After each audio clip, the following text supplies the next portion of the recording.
All right, we are live on the Coach Eli television network, YouTube, Facebook, and D Live. Welcome to Navigating the Modern World with Coach Eli.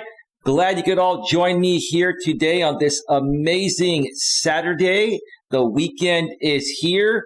The day that we are doing this live stream and recording it for the replay is Saturday, August 14th, 2021.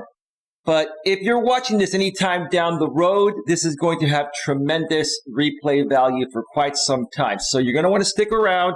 And if you're watching on the replay and you want to skip through some things, especially when I take breaks and you don't want to hear the music, I totally understand that. But don't miss a single portion of the actual content, because today I'm going to be sharing with you folks, I'm going to be finally revealing the absolute best dating app if you're seeking a long-term relationship in 2021. I'm going to finally reveal that here today. I've been talking about it here on my channel through some past live streams over the past week or two, but today I'm going to be revealing that. So stick around for all that. But before we get to all of that, let me first of all make sure that the YouTube notification has gone out, and it absolutely has.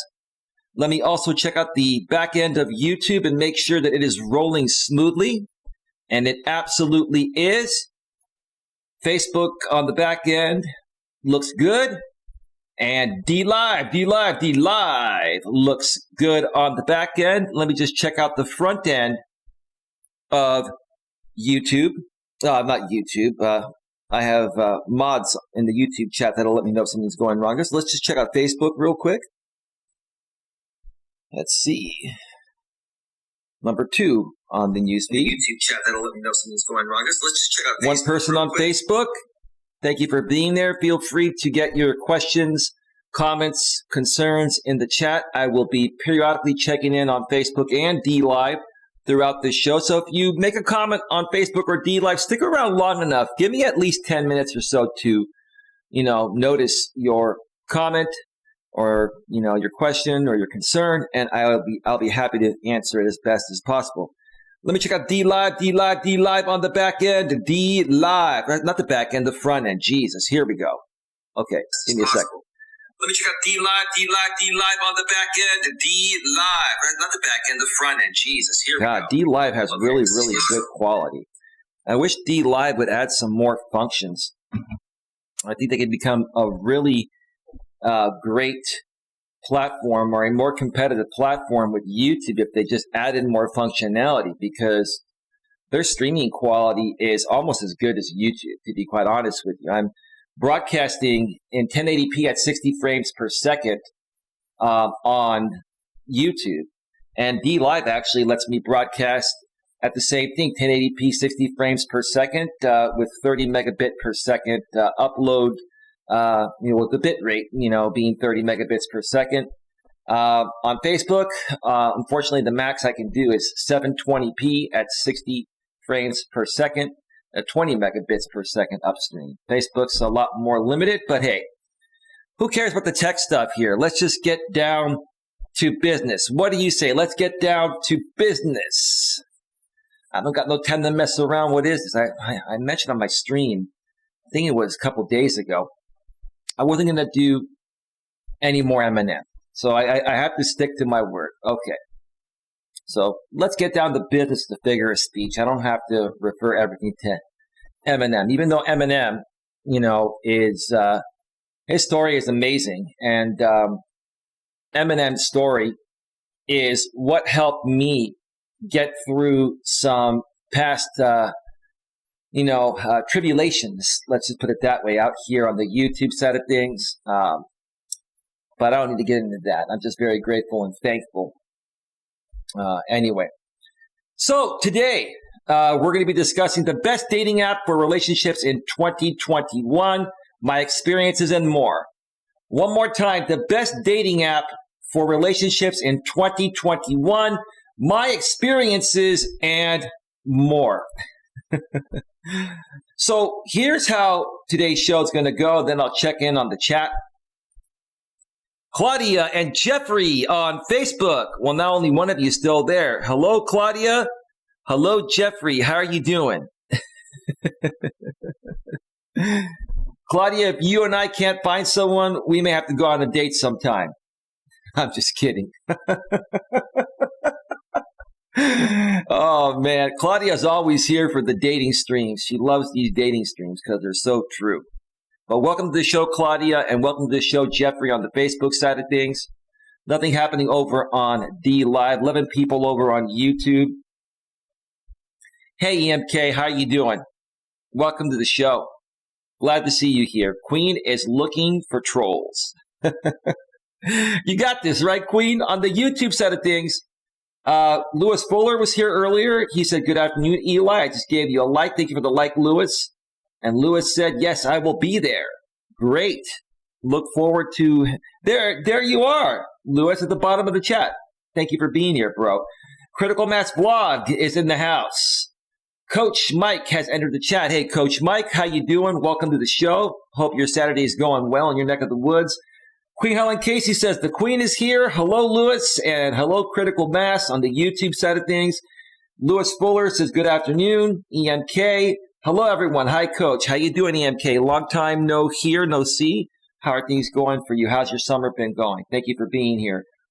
Again, Queen Helen Casey has those alert eyes, the alert eyes emoji. She's out looking for trolls. It's a no troll zone here, no drama zone. It's a drama-free zone here on the Coach Eli, Elias Melas channel on YouTube and also on Facebook and D Live. But Facebook and D Live, there isn't a whole lot of trolling really going on there. It's just basically YouTube where the trolls just love to reside. But anyway. Queen Helen Casey says yes, and that's to the looking up for trolls. And Lewis Fuller says hi. What's going on, Lewis? How's your sister doing? How's your mother doing? How's your family doing, bro? Yeah, Lewis, if you want to touch base sometime soon, let me know. Let me know. And Holly, hopeful and blessed. Holly, moderator and channel member, just messaged me behind the scenes, which is what I'm trying to say. She asked me, what time is the stream, Eli? And I agree. I'll just message her back right now. I am on live now. LOL. Well, we may have Holly, hopeful, and blessed pop in on the YouTube side of things. That would be great. The majority of my mods are pretty much here on this beautiful Saturday afternoon here in the San Francisco Bay Area where I'm at. The weather has been absolutely amazing. If you're in the chat, wherever you're at, whatever platform you're watching this on, how's the weather in your area? How's your summer been going? Let us know.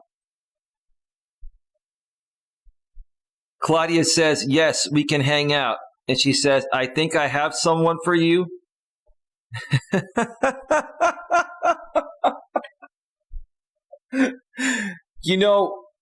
Claudia, I've shared this story in the past, I think on my former channel years ago. When I was doing business networking, when I first started doing it like almost 15 years ago, somebody from one of my networking events, from my network here in the Bay Area, said that they knew someone for me.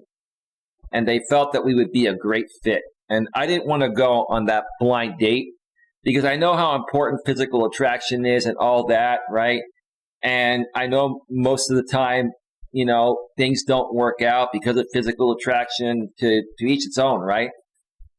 And I went on the date with this woman and she was just very, very introverted and she was kind of cute, but I just knew it wasn't going to go anywhere. But I didn't want to even go on the date in the first place because, when you go on a date with someone that someone hooks you up with, that's a business partner, right? That's a part of your business networking arena. And it doesn't go well. It doesn't make you look good. But at the same time, if they're trying to set you up with someone and you turn them down, then it comes off as you don't trust their recommendation, right? So it's kind of putting someone in a pretty bad spot. But I'm not saying you're doing that, Claudia. We can hang out at some point and see whatever, I love coming out to you're still in the Sacramento area, the foothills. I love coming out to that area to go do some hiking. Who knows? Maybe we could set up a hiking event at the American River with some of the people from our network. I would like to do that at some point. I think that would be great. I think we might organize a party only for single people. I agree. And there'll be a lot of people there, Claudia, because there are a lot of single people in this world. Because of the way things are nowadays. But hey, thank you for being here, Claudia and Jeffrey. 2 people viewing on Facebook now. I think it's Jeffrey and Claudia. Now back down to 1. I think Jeffrey's popping in and out. No worries. And D Live is still clear. Lewis Fuller says, Lewis Fuller says everyone is doing good. Queen Helen Case says humidity finally came down in my city. Yeah, it's been a little humid here in the Bay Area. But not too bad. Not extremely high to the level where I can't tolerate it. I hate very high humidity. Lewis Fuller says, if you are free tomorrow morning, that would be good, Eli. I should be free tomorrow. Lewis, should be free tomorrow.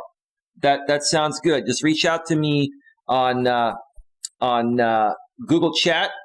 No longer, Hangouts chat's still available. But folks, if you aren't aware, if you use Google Hangouts for chat and video, it's all transitioning over to Google Chat and Meet. So Hangouts chat is going to be going away probably by the end of the year or at some point. For right now, if you use both Hangouts chat, Google Hangouts chat, and Google Chat, it's the exact same thing. Your contacts automatically transfer over, which is great. A lot of people were asking about that years ago when Google, was starting to talk about getting rid of Hangouts completely and creating a new platform, Chat and Meet. Are we going to have to reconnect with people all over again? And I highly assume that as long as you are logged into the same account, the same Google account, your Hangouts chat contacts will automatically transfer over to Google Chat. And they have. So, folks, right now, download, if you use the Hangouts chat app on your iPhone or Android, download the Google Chat app and get rid of Hangouts because it's going to go away and your contacts will automatically transfer over. I had to tolerate it, said Queen. What are you talking about? The humidity, Queen? Oh, you're showing the very red face with the drops falling off your face, like the sweat drops, right? Okay. Claudia says, yes, Sacramento, they just can't find each other. Well, people don't have a problem, meeting and stuff. It's just chemistry is very hard to create nowadays, Claudia. I'm sure you know that. But no, I appreciate your opinions. Keep them coming. I'll be checking in on the Facebook side of things every 10 minutes or so. All right, so today we're going to be discussing the best dating app for relationships in 2021, my experiences, and more. Here's how today's show is going to go. It may take 3 segments. I may be here for 2.5 to 3 hours. That's what I'm assuming it's going to take to get through all this material. That's why I started early. I started shortly after, 5 p.m. Eastern, 2 p.m. Pacific here in my neck of the woods because I want to enjoy my Saturday night, right? And still get you folks some content. But I'm going to share what that app is here in just a few minutes. And then I'm also going to, share a little bit about how my experiences have been on this app compared to other apps that I've used or dating sites. We call them dating apps now because even though most of these dating apps on your phone can be are apps on your phone, which is what I'm trying to say. I'm losing my verbiage. Sorry about that. You can also go on your laptop or desktop and access the web-based version. Except for this one app that is the best dating app I feel in 2021 for relationships. They do not have a web-based version of it, which kind of sucks because I would rather be responding to women that send me messages through this app on my laptop instead of my phone. But there's no choice for that. Maybe they'll get to that down the road. And this app also claims that they want you to find the right person as quickly as possible so you can delete the app. That may have just given it away for those of you that actually use this app. but I'll make you aware of what it is, what the app is in just a second. So yeah, I like what this app preaches. They don't want you to be on the site beyond finding someone, right? Because they know once somebody finds someone anyway, they're not going to renew their subscription, right? But what does that do? An app that says, hey, come on here. We preach relationships. When you find someone, delete the app, cancel your service. That's that, right? That's great, right? But they also know that relationships don't last most of the time. And if one doesn't work out, then you'll probably re-download the app and sign up again, right? But if they approach it in a way where they're not trying to sell you a pipe dream, they're not trying to sell you a long subscription, they're like, okay, get a monthly plan and delete it and remove your service once you connect with somebody, right? Great. Okay, that's what got me. And I had heard various things about this app. I had heard not so good things about this app. But then I heard a few decent things from a few people, and I said, let me give it a shot and see, how it works, right? So I'm going to share that story here in a second and share my thoughts about this. And then after that, I'm going to take a quick break. And then I'm going to go over 4 Reddit postings today that coincide with this topic. And the first few postings involve a man sharing, his same opinions regarding what the best app is, which is the same one that I feel is the best one right now. The first Reddit posting is, don't limit your resources when it comes to meeting women. Online dating is a useful option to meet attractive women. If you approach it properly and don't take it too seriously, my experience and recommendations. Yeah.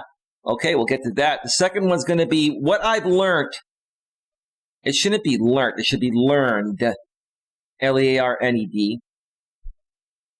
What I've learned through being unsuccessful and then successful at dating. One more time. What I've learned through being unsuccessful and then successful at dating. After those 2, I'll probably take one more break and come back with the last 2 Reddit postings I'm going to be reading and dissecting and sharing the feedback in the comment section. Why do women on dating apps ghost after confirming a place and time to meet? How many of you guys, I know it happens to women too. Claudia, I know you're out there on the Facebook side of things, and I know that you've probably been ghosted too, but it happens more so to men. It does happen to women too, but more so to men. Why do women on dating apps ghost after confirming a place and time to meet? Well, that should be pretty obvious, but most guys don't realize that when women are talking to a ton of guys, even if they set up a date with you, like the night before you're supposed to meet, another guy might message them shortly after she confirmed that with you, that she perceives to be more attracted to physically, and maybe they had a phone call briefly and they're getting along, and now she wants to meet him. And now she's not even thinking about you. She's just, going to ignore you or just go and block you and not even give you a courtesy message saying, I've decided to not meet you tomorrow. Now, some women do that. I've been lucky that most women do that. And I'm also going to actually share with you, now that it reminds me, I'm going to share with you a communication I had with a woman that showed a high level of interest. I had 2 phone calls with her, and we're supposed to meet and go hiking this weekend, today or tomorrow, and it didn't happen. And it was interesting what she said. So I'm going to get to that here in a second. And the final Reddit posting is men and women who have ghosted when chatting on a dating app to a seemingly nice, interesting, and attractive person. Why did you do it? So when they say seemingly nice here, they're not saying a sissy guy. They're saying a good guy, right? So men and women who have ghosted when chatting on a dating app to a seemingly nice, interesting, and attractive person. Why did you do it? Again, it boils down to the same thing I just said a second ago. We have so many options nowadays that at the time, while we were chatting with this person and made plans to meet with them, they were the person that made us feel like that they made us feel like they're the most attractive physically, mentally, emotionally, right? And then all of a sudden, an hour later, boom, we get a message from somebody else that's more physically attractive and a better communicator, and we get on the phone with them, and they just seem like a better fit, right? And in many cases, most people at that situation will just automatically ghost the other person. I won't. I will leave my options open with both those women until at least I meet the first one. I will meet the first one still. Even if I get another option, I will meet the first one that I made plans with. And if that works well and it's great, then I won't even talk to the second one. I'll let the second one know that I found somebody else, and don't want to waste your time. My apologies. Best of luck on your search, right? Unless the second one is pretty rude, then I'll just ghost them, right? But anyway, so we'll get to all of that after the first. We'll start the Reddit stuff after the first segment of the show. All right. So what is the best dating app for relationships in 2021? In my opinion, it's no longer Match.com. Now, don't get me wrong. Match.com is still a good option, but I'm going to put Match.com number 2 now. I used to put Match.com as the number 1 place. Why do I feel Match.com is number 2 in this new dating app, which is, drumroll please, it is Hinge, the Hinge app. Why is Match.com number 2 and now the Hinge app number 1? It's from what I've seen, it's for one reason. All the women that used to be on Match, or at least active on Match, they may still have a profile on Match, but they're not active. All the women that are either no longer on Match or still have a profile on Match and are not active, they're all active now on Hinge, and then some.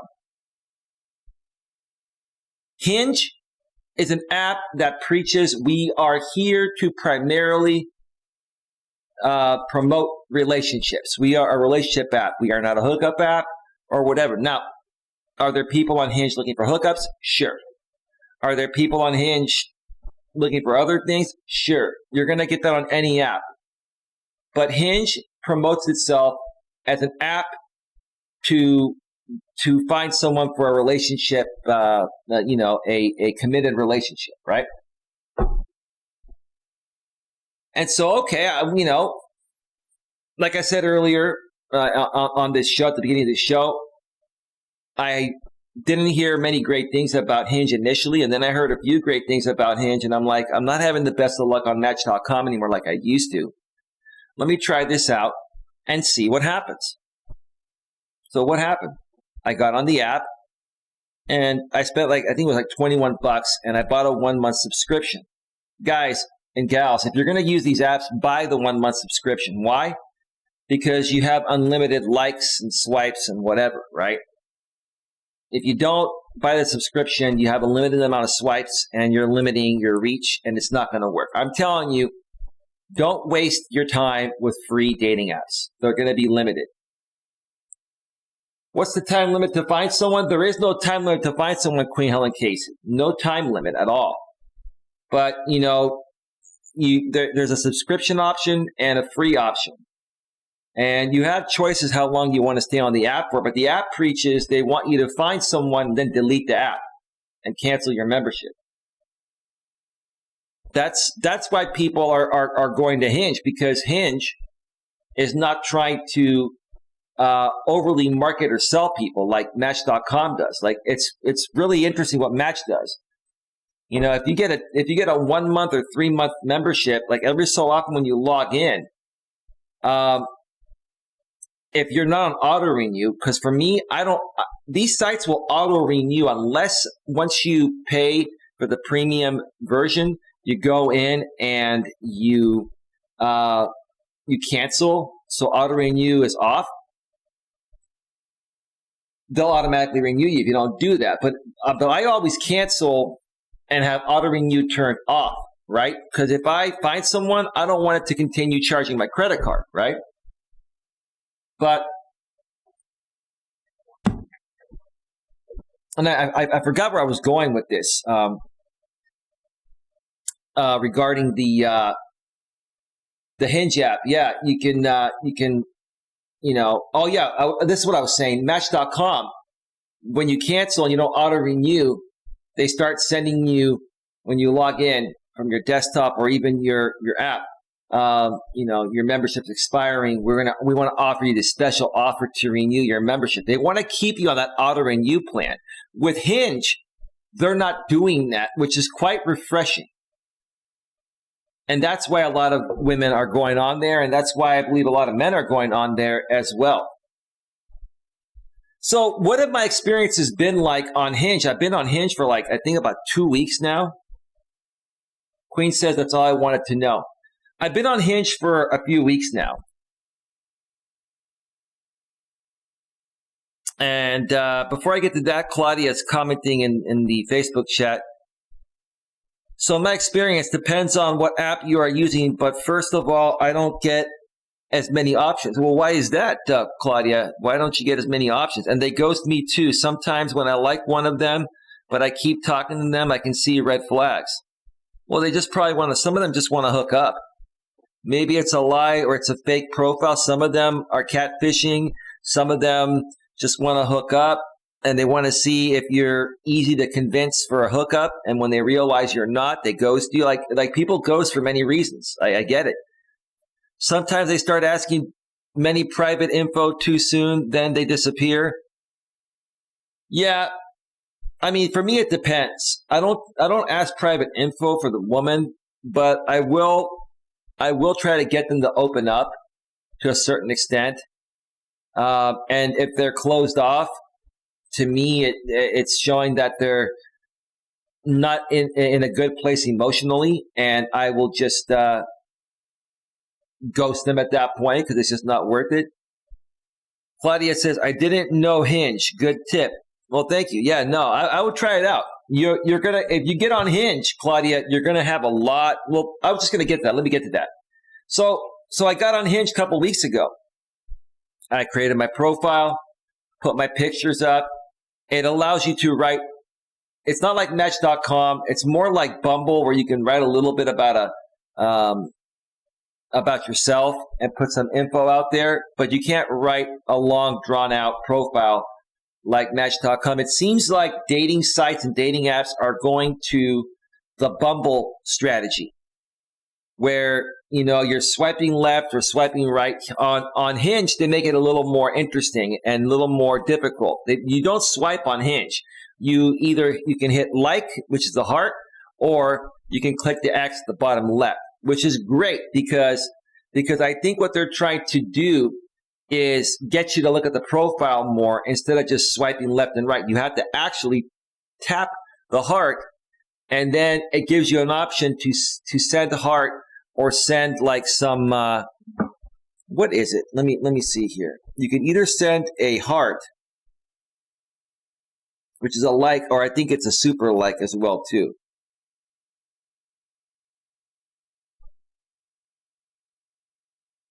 Or no, it's a rose. Sorry, you can send a heart or a rose. And roses will cost you extra. I think you get like one free with your membership or something like that. So I get on the app, and I'm actually seeing a lot of women that I've never seen on Match. So that's good. Or a bunch of new women, because when you're on like a dating site for a while, like Match.com, I've been on Match.com for like over 15 years. Okay. You start seeing the same women that you've seen in the past. You get some new ones every now and then, but you start seeing the same women. They're still single after all this time. And a guy that's as well versed about this topic as I am is like, oh, here we go. I understand why they're single. They're too damn picky. They want the perfect guy, 6 feet or taller, 6-figure income or greater, 6-pack abs, and 6 inches or more below the belt, right? And another thing, 80% of the women nowadays want 20% of the men. I was watching this video earlier on this guy's channel called Lonnie Spence Show. I've talked about this guy before. He's like an early 20s content creator for men. He's a part of that MGTOW, men going their own way community, the manosphere community. And although I think he's just way too young to be giving men advice because he's not, he hasn't lived long enough to be as experienced as someone like me, he does have some good points. And he was saying that, 80% of the women want 20% of the men, and it's going to get worse once this whole pandemic ends, because it's going to get to the point of where 90% of the women are going to want 10% of the men. And he shared some very interesting points, and that is true. That is true. And why is that true? Because believe it or not, no matter how successful a lot of women say they are successful, right? But a lot of women that are coming out of college, even if they get a good job and they're making good money, they're in a lot of college debt, right? College is not cheap. These women are in debt $200,000 once they get out of college, right? So they're going to be seeking for the 10% man that makes good money, they're attracted to, and qualifies in every other way these women want, and they're going to be seeking for that guy because if he can support her partially, then she can end up getting rid of that college debt, right? And the pandemic has really, a lot of people stopped dating during the pandemic. I didn't. I was going on dates and I was going hiking and doing things as normal, but a lot of people stopped dating, so they had a lot of time. Women and men, especially women, had a lot of time to really think about what they really want. And now they're starting to come back out there. But yeah, I think it is going to get worse. I think 90% of the women are going to want 10% of the men. Hello, Holly, Hopeful, and Blessed. He says, hello, Eli and everybody. Welcome to the show. Glad to have you here. Okay. Nothing happening over on Facebook. No new questions. So here's what's happened. I bought the premium package because I wanted unlimited swiping.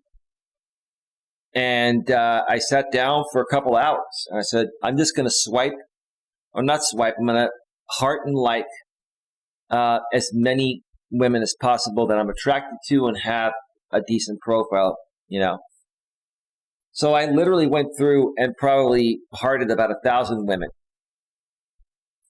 And I started getting a lot of connections because once you heart them, you like them, they have to like you back, then it opens up communication to where either the man or the woman can actually initiate the conversation. Unlike Bumble, where if you both swipe right and you like each other, then the woman has 24 hours to initiate the conversation or it just won't happen. So on Bumble, the theory is that, the woman is the decision maker, which she kind of is. I hate to admit it. She's the hiring manager, like I said in a stream I did last week, where, dating is like a job interview, and women are the hiring managers, right? And that's the theory of Bumble as well. It's like, okay, if a woman's really interested in you, because they know women are more picky and they want the perfect guy and they're liberated in this modern world. They have more options for many reasons I mentioned in the past. I'm not going to get into it again here today, but folks, that's true, right? So I started getting a lot of responses. I literally had over 50 women connect with me and start messaging me back and forth. And I've been able to get a lot of numbers, even though on the Hinge app, you can video chat and you can talk by phone. Now, when I compare it to Hinge and Match.com, when I compare it to Bumble and Match.com, when I compare Hinge to Bumble and Match.com, I'm noticing on Hinge that women are more prone to give out their number. If you communicate with them through a few messages and you are calm about it and you're a good guy, they'll give you their number. They won't even say, let's talk here on the app or video chat, right? Some will, but very few. On Bumble, it seems like women would prefer to talk through the app, video, or audio, right? And that makes a statement to me because if a woman is not willing to give me her number, that means she's not investing in wanting to get to know me. And I don't want to waste my time and take this tip, guys and gals. All these apps, they want you to stay on the app as long as possible. And they preach that there's a safety reason for not giving out your number. Okay, I get it. People can look you up and stuff if they have a background report. But most of the time, nothing bad happens. The thing is, I want to know if someone's invested in wanting to get to know me or not. So guys and gals, if I was you and you are looking for a real relationship and you're looking for a good person to date and fall in love with, okay? If a woman or a man is not willing to give you their number and you talk off the app, then they're just playing games. They're trying to keep you on the app because they're talking to many other people and they don't want you having their number, thinking that you're going to look them up and stalk them if they don't give you the chance, blah, blah, blah, right? So you have to take all that into consideration. So on Hinge, most women have no problem giving me their number if we're communicating, right? Not all, but most. And only a few have said, let's talk on the app here. On Bumble, I'd say like 85% of the women will not give their number. They want to talk through the app. I have gotten some numbers on Bumble, but on Bumble, honestly, it's never worked with anyone. Never. It's never worked with anyone on Bumble, at least not so far. Now, on Hinge, I haven't, actually, I'll save that for a little bit. I'll decide if I want to share, I've met, I'll say this, I've met a few women recently, and maybe I'll do a separate show on that. And I'll say this, neither one of them worked out, but not because they didn't want to work it out. It was because I didn't want to work it out. Maybe I'll save that for a different show. But yeah, I've had a lot better luck on Hinge, and women are more prone to give you their phone number, which is what you want, right? Now, so the first week I was quite busy, quite overwhelmed. The streams I did a couple weeks ago, leading into this past week before this weekend. Very, very overwhelming. But also remember, at the same time, I'm also on Match and I'm also on Bumble. Keep the bedroom stuff to yourself. Well, I'm not talking about the bedroom stuff. There's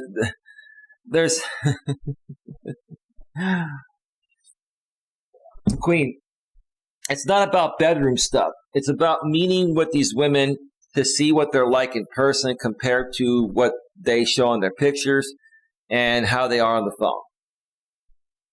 So, yeah, the bedroom stuff is not necessary. I totally get it. So, but are you always going to get a ton of connections on Hinge? Because for the first week, it seemed like an endless amount. I was connecting, I was getting messages. It was off the hook, right? This is what I noticed. Once I got through, and what I noticed is that Hinge sends the most attractive women to you first. Because they want you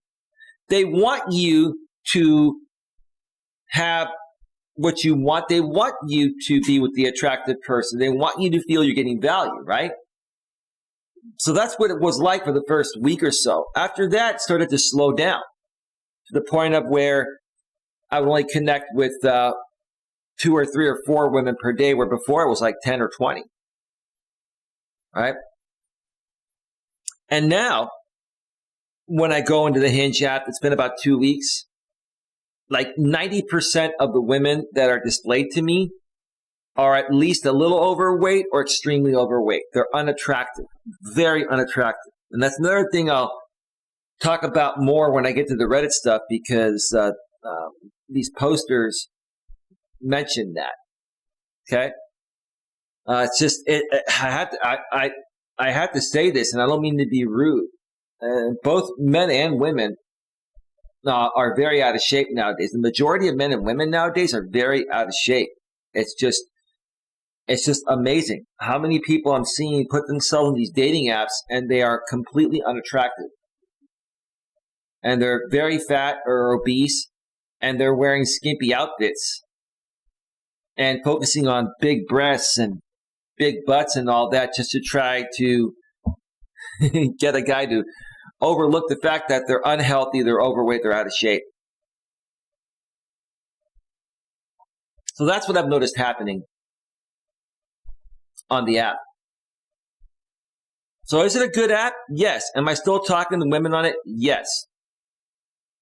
I mean, can I guarantee you're going to find the love of your life on there? No, nothing's a guarantee anywhere. There's a little bit of luck to everything. But if you want your best chance of finding true love and, romance, a real relationship, and you're looking for the best quality people that are actually active, Hinge is the place to be. Now, don't get me wrong. These are still women, and women can still play games, and they're still picky, and there are still, women that are not looking for that on the app too. But the majority of women, whenever I ask them what are they looking for, with my opener, hi, ma'am, whatever her name is, right?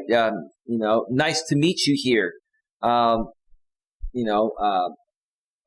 are you looking for on the Hinge app? And 95+% of them have said, I'm looking for a relationship. The other 5% have said, I'm looking to date, and when the right one comes around, hopefully it turns into a relationship. See, those women that say they're looking to date, and when the right one comes around, they're talking to a lot of guys, and they're going out and meeting and banging a lot of guys. That's code word. When a woman says, I'm looking to date, right, that's code word for saying, I like going out, hanging out with cute guys and banging them if I'm attracted to them, right? And if one pans out into a relationship while that's happening, then so be it. And to a certain extent, that's how it happens, right? I just don't like it when a woman says it that way. Because when a woman says, I'm looking to date, right? That's different than saying, I'm seeking a relationship, right? Even if all these women that say I'm seeking a relationship are going out there and just dating guys and having fun until the right one comes around, I just don't want to hear it in that way, especially in this modern world. Queen Ellen Case says that's because the government is keeping everybody locked up in the house. Not true, Queen. I go wherever I want to go. That's okay. It's all good.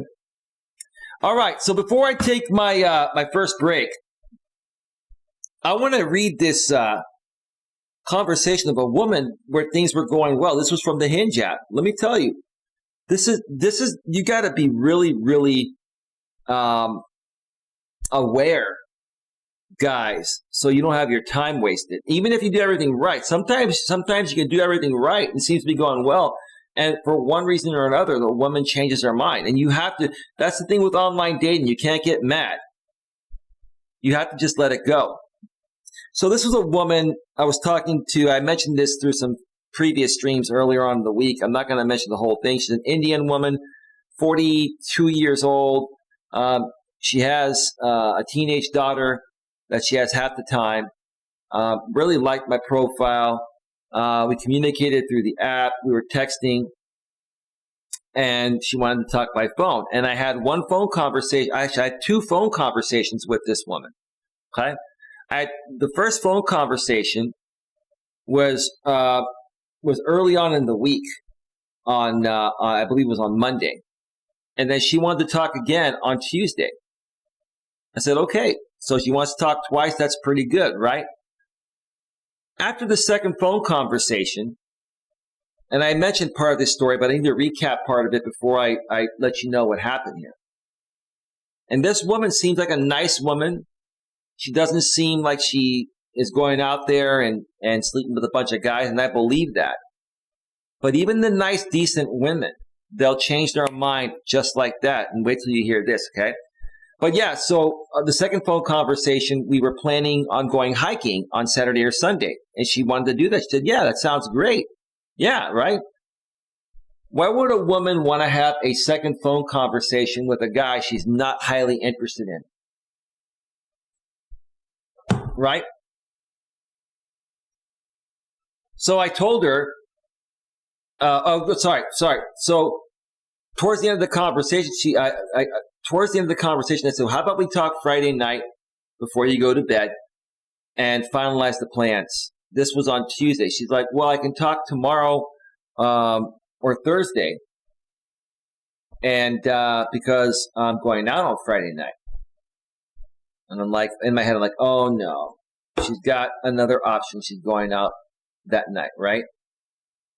Because unless she's going out with another guy that night or talking to another guy, if she can't find 5 or 10 minutes before she goes to bed on Friday night to talk with me and finalize the plans that she's agreeing to make after our second phone call, then it wouldn't make sense any other way. So I highly assume that this woman was meeting another guy. So then she said, when can you talk? It'll either, tomorrow or Thursday we can talk. We can talk tomorrow. I said, that's fine. We can finalize it tomorrow, right? And so I told her, yeah, just text me tomorrow when you're free to arrange our call. So what happened? It was Wednesday at 12:56 p.m. and this woman had messaged me the previous 2 days when we were talking early in the morning. So I noticed a pattern shift, and I didn't want to waste time, so I got to the point. I text her and I said, "Hello, ma'am. I hope your day is going well. I should be ready to talk." Oh wait, sorry. Hold on a second. That's not right. Sorry. Hold on. This was Thursday. Sorry. This was Thursday that I got back to her. After Wednesday, I didn't hear from her.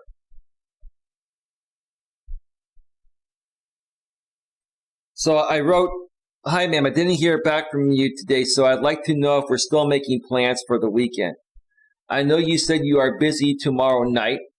Okay, so this is Thursday at 9:22 p.m., right? And she said she's busy, Friday night. And I'd like to plan the day in advance if we're going to make it happen. So here's what she wrote back to me at 10:44 a.m.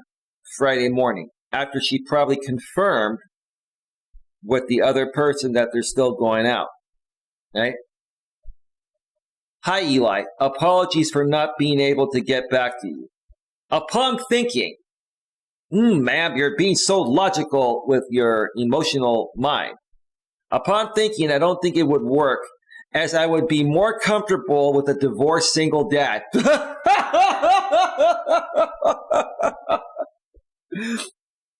This woman has 2 phone conversations with me. The conversation's going great. She tells me after the second one, after I say, let's confirm Friday night before you go to bed regarding the plans to go hiking on Saturday. And then she said, well, I'm not free Friday night. I'm going out Friday night. Right? So then she said, let's talk on Wednesday or Thursday. And I tried to make that happen. I was waiting for her to reach out to me. She didn't get back to me. That's a bad sign. But I just said, let's see what happens. And if it doesn't work, I'll use it for content and show people that this is how even nice women are nowadays when a better option comes around that they perceive to be a better option.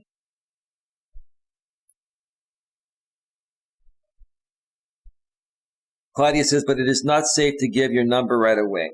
Well, Claudia, here's the thing. It doesn't matter when you give someone your number. If you give someone your number, they can look you up. Unless you have a Google Voice number. And that's what I use Google Voice for my business and personal calls. Not everyone is going to get my actual number. Um, but the bottom line is, if someone wants to hunt you down at any point, even after you make them wait a month to give them your number, it's not going to change their behavior if you hold up. This is the thing that women don't understand. They look at this whole thing from a safety aspect, right? I don't feel comfortable giving you my number yet. Well, why? Because you've had other people crank call you? If someone wants to crank call you, whether they have your number within the first 5 minutes or a month later, they're still going to do the same thing. And you can just block them, right? If they start harassing you, you can just block them. But hey, that's just my opinion.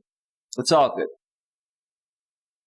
So she's saying again, let me read the whole thing again. Hi, Eli. Apologies for not being able to get back to you. Upon thinking, I don't think it would work, as I would be more comfortable with a divorced single dad.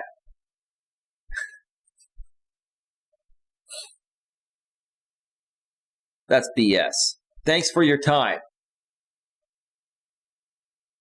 So I just decided to write back something to her because I knew I was going to use it for content. That's what I do with these women that waste my time. I use their content. Or I use them for content. I wrote, nah, that's not it, ma'am. And I put her name there. You have a date tonight with someone you feel more attraction to.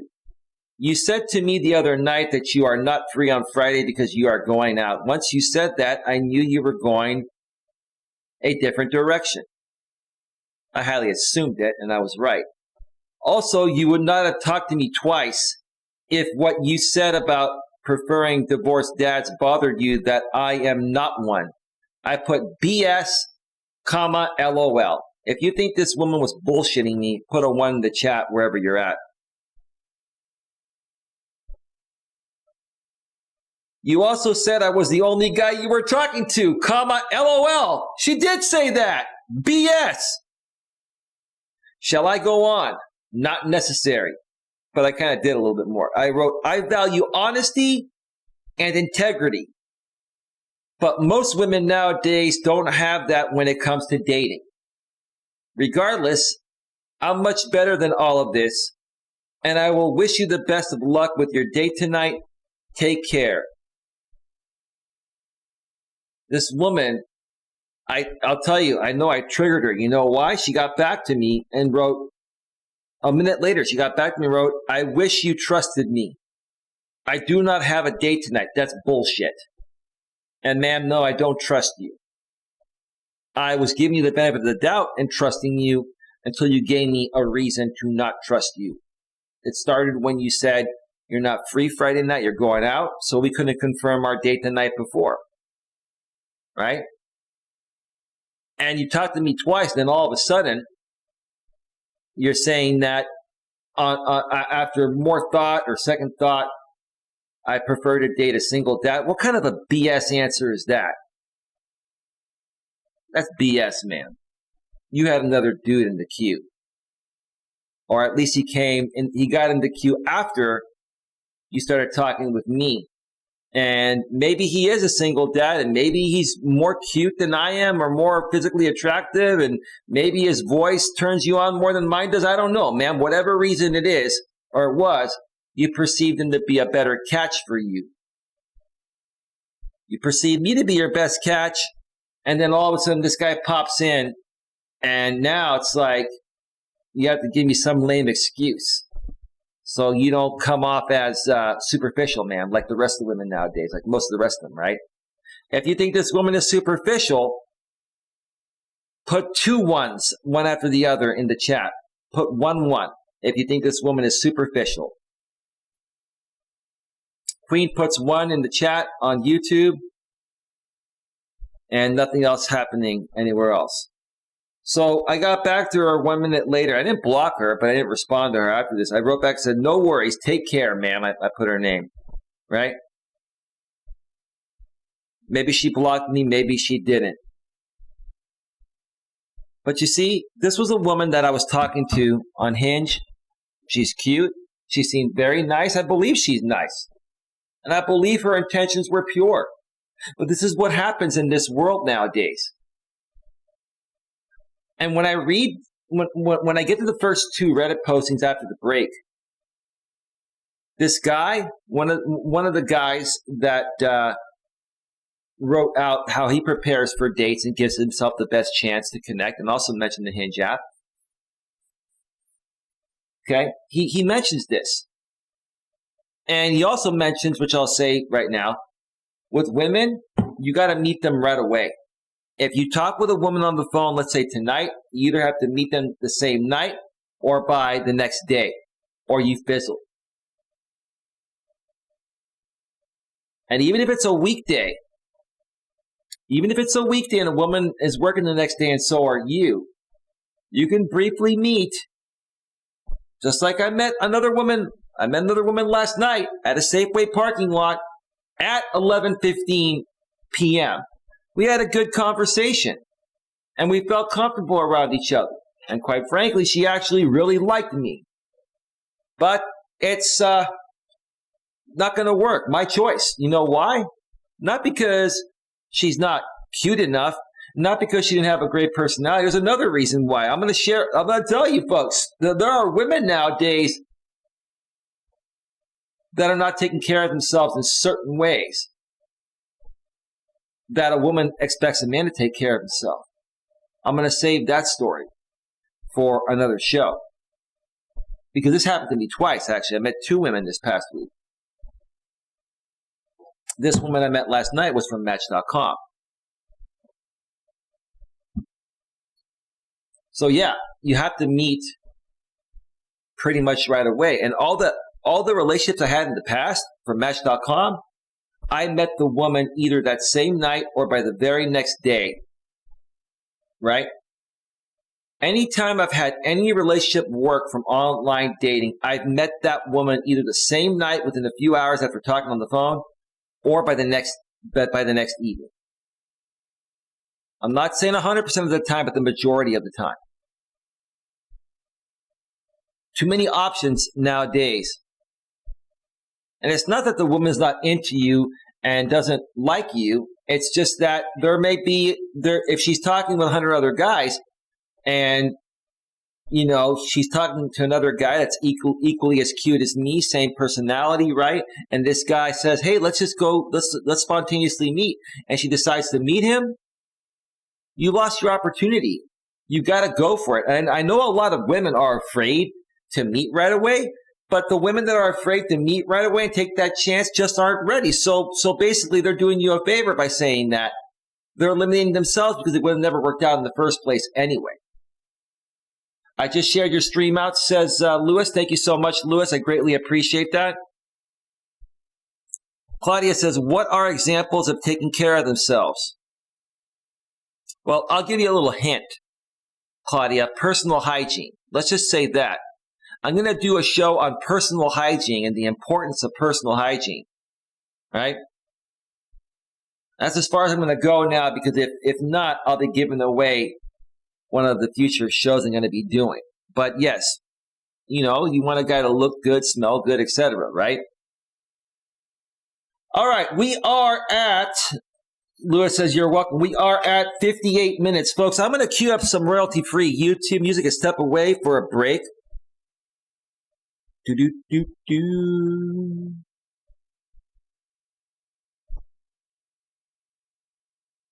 Do-do-do-do. Okay, give me a second here. And then when we return, I'm going to get the first two Reddit postings.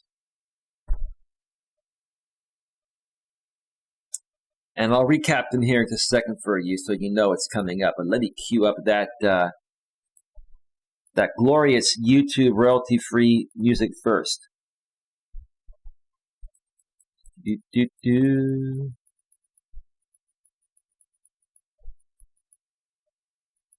Do, do, do, do.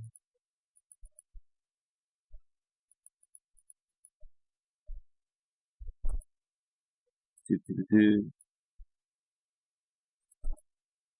That's two.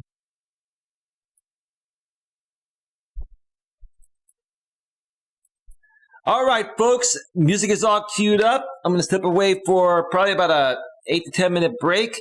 And when I get back, we're going to go over the first 2 Reddit postings. The first one is, don't limit your resources when it comes to meeting women. Online dating is a useful option to meet attractive women if you approach it properly. I agree. And don't take it too seriously. My experience and recommendations. And then the second one before I go on the second break is what I've learned through being unsuccessful and then successful at dating. One more time. What I've learned through being unsuccessful and then successful at dating. Very interesting 2 Reddit postings. I'm going to share my feedback and then maybe read a few of the comments. These postings are quite long, so I may not even need to read some comments, but we'll see what happens, time permitting. So with that being said, stick around. We'll be right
thing to share with you regarding Gavin Newsom.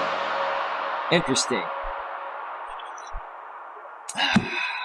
It's very interesting. You know, apparently the government thinks that they can opt you into text messages without your permission.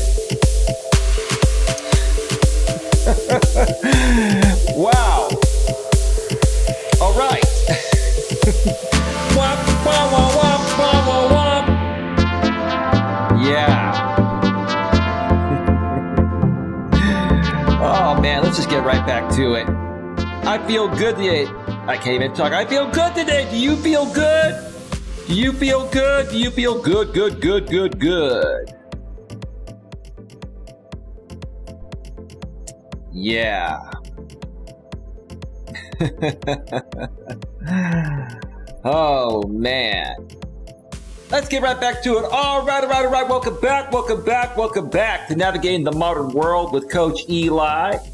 Broadcasting live on the Coach Eli television network, primarily broadcasting live on YouTube in the highest quality, 1080p, 60 frames per second at 30 megabits per second. If you want the highest quality playback with the best sound, the best video, and the most engagement, come over on YouTube at youtube.com/Life Coach Eli. That's youtube.com/Life Coach Eli, or just search Coach Eli, Elias Melas in the YouTube search bar. Just know if you come over on YouTube and use your real name as your Google account, you're prone to the court of public opinion, and you're prone to harassment by trolls and haters. So just know, you come over to YouTube and you don't want to possibly deal with that, make up some different account with a different name or something else, right? Just making you aware, just keeping it real, because I learned that the hard way when I first came on this platform 4 years ago. But I've learned to deal with it. I'm okay with it. We're also simulcasting live on Facebook and D Live. Welcome to everyone on Facebook and D Live. We've had Claudia in the chat on the Facebook side of things.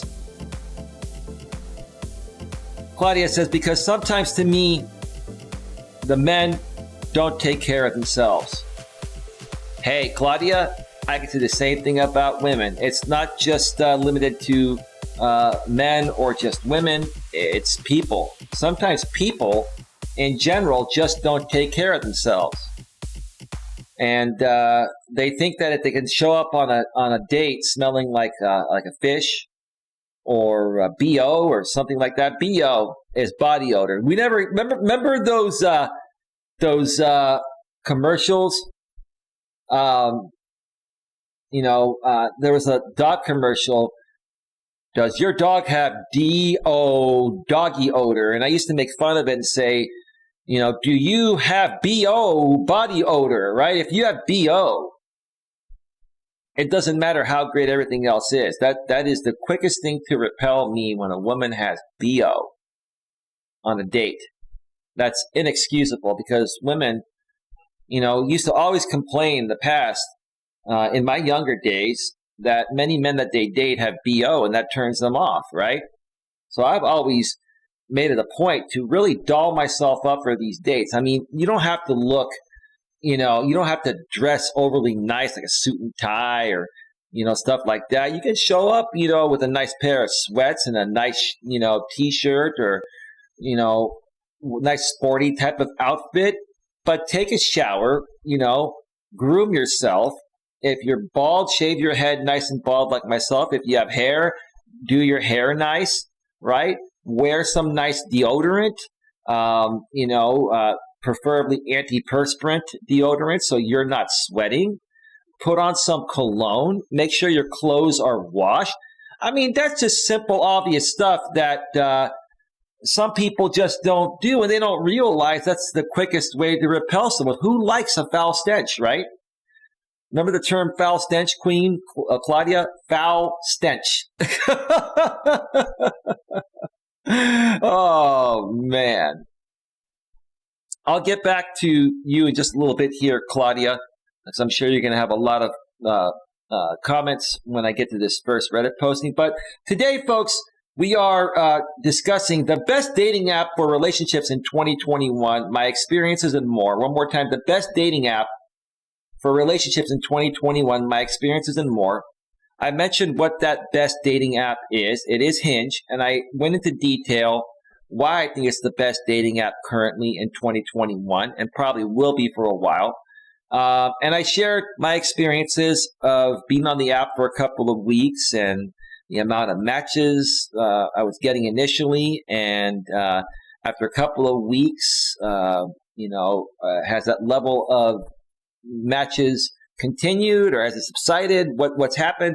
Go back and check out the replay during the first segment if you want more details on that.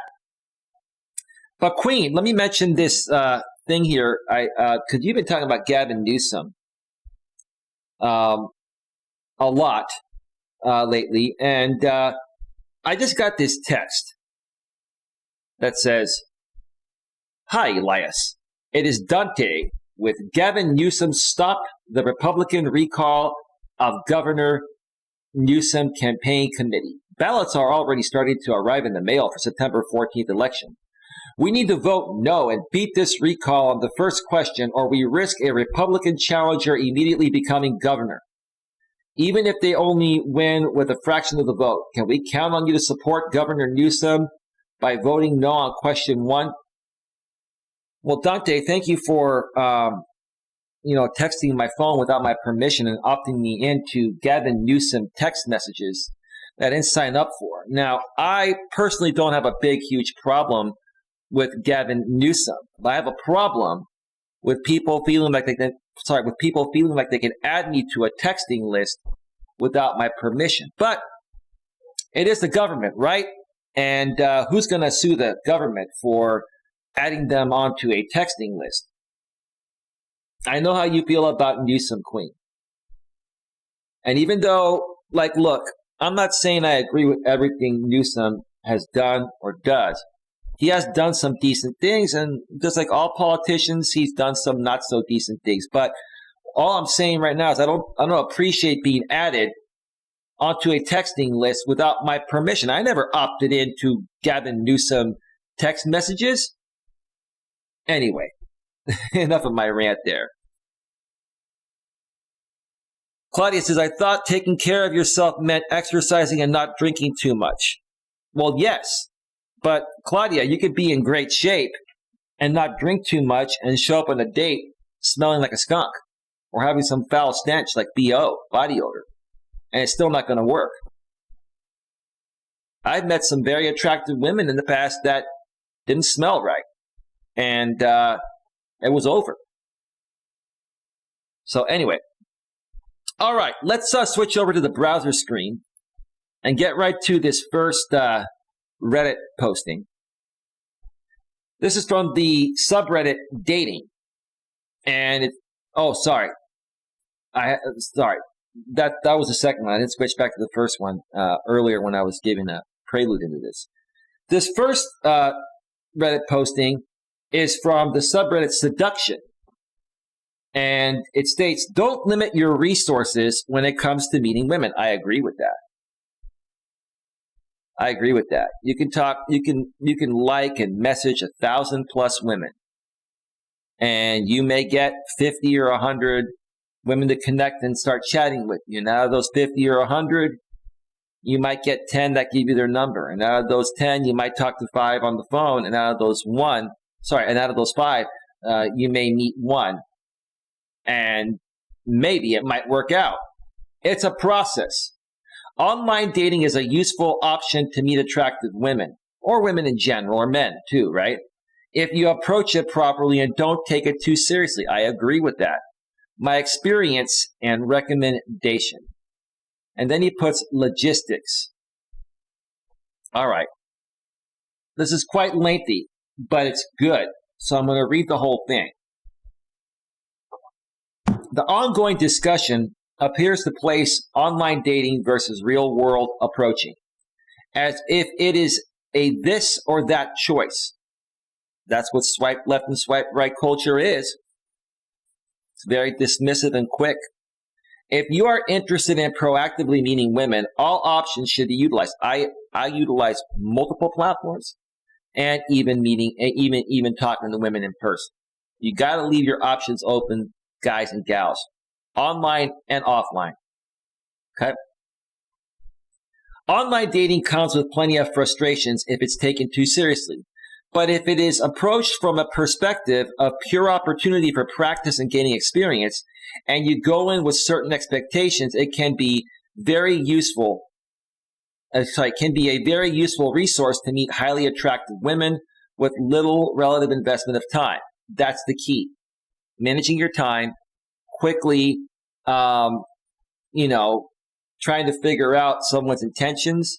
And if they're not on the same page as you, and if they're not truly interested, you eliminate them and go on to somebody else. If approaching is active income, online dating should be viewed as passive income. I agree. That makes perfect sense. I agree. It's a great analogy. Online dating should be viewed as passive, not active, right? Although I wasn't actively looking for a girlfriend at the time, I met my current girlfriend on Bumble. Well, congratulations, sir. I think Bumble is becoming more of a hookup site. Bumble is basically like a Tinder Junior. That's what I noticed. When I was single last year, I had a lot of experience meeting women through online dating. Below are some observations, recommendations for success, and mistakes I made. Okay, let's see what this guy says.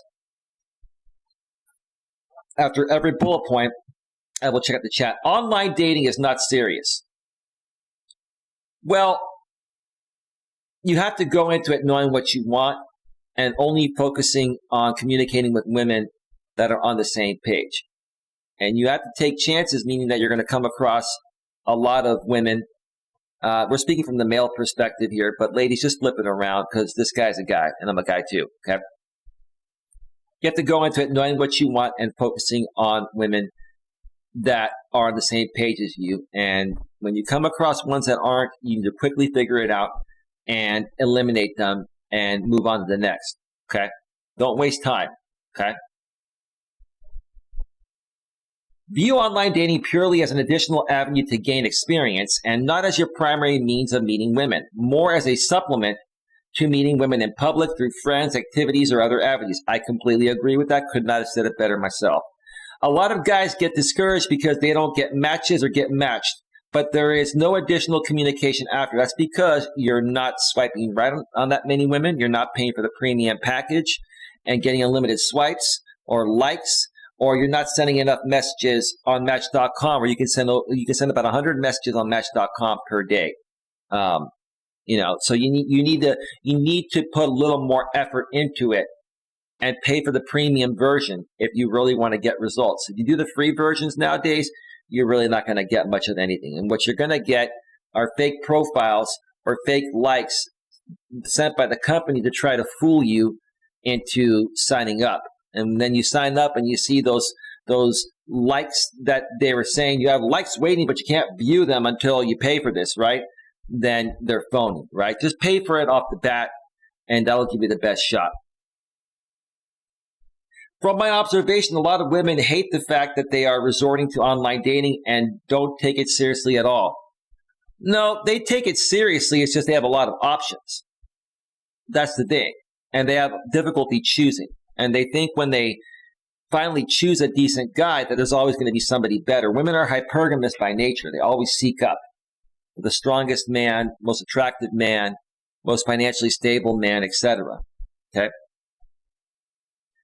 Another significant portion are using it for attention or validation. Women primarily use online dating for validation. Bottom line. You got to look for those women. If a woman's not willing to take it to the phone after a few messages on the app, or at least start texting on the phone, then they're seeking validation. I get to the point. I go for the number after a couple of messages. I'm very nice about it, but I'm looking to see, are they really here looking to meet someone? And if they are, and they like my pictures and like the communication and my profile so far, they're gonna want to get to know me, and they're gonna know when I ask them for their number. If they don't give me their number, I'm gonna move on to the next, right? And women that say, "Oh, let's talk through the app," and all that BS, they're just seeking validation. You have to understand that, and have no real intention of meeting with anyone. I just said that in different words. It is a distraction for amusement. Well, it makes women feel better, right? And maybe some guys are like this too, but more so primarily women are this way. Don't take any type of flaky behavior or conversation ghosting personally. You have to expect it, like I said many times in the past, and just move past it. Or as a reflection of your attractiveness. All guys encounter ghosting and non-responsiveness with online dating, no matter how attractive. Exactly. It's just the nature of it. Put some effort into your profile, but after that, view it as a way to gain experience dating until you meet someone you're really into, whether you meet them in public or through online dating. I agree. Have a little fun and realize that online dating is inherently ridiculous. Oh, it is. If you allow it to be, it is. Right? Let me read number 2, and then I'll get to the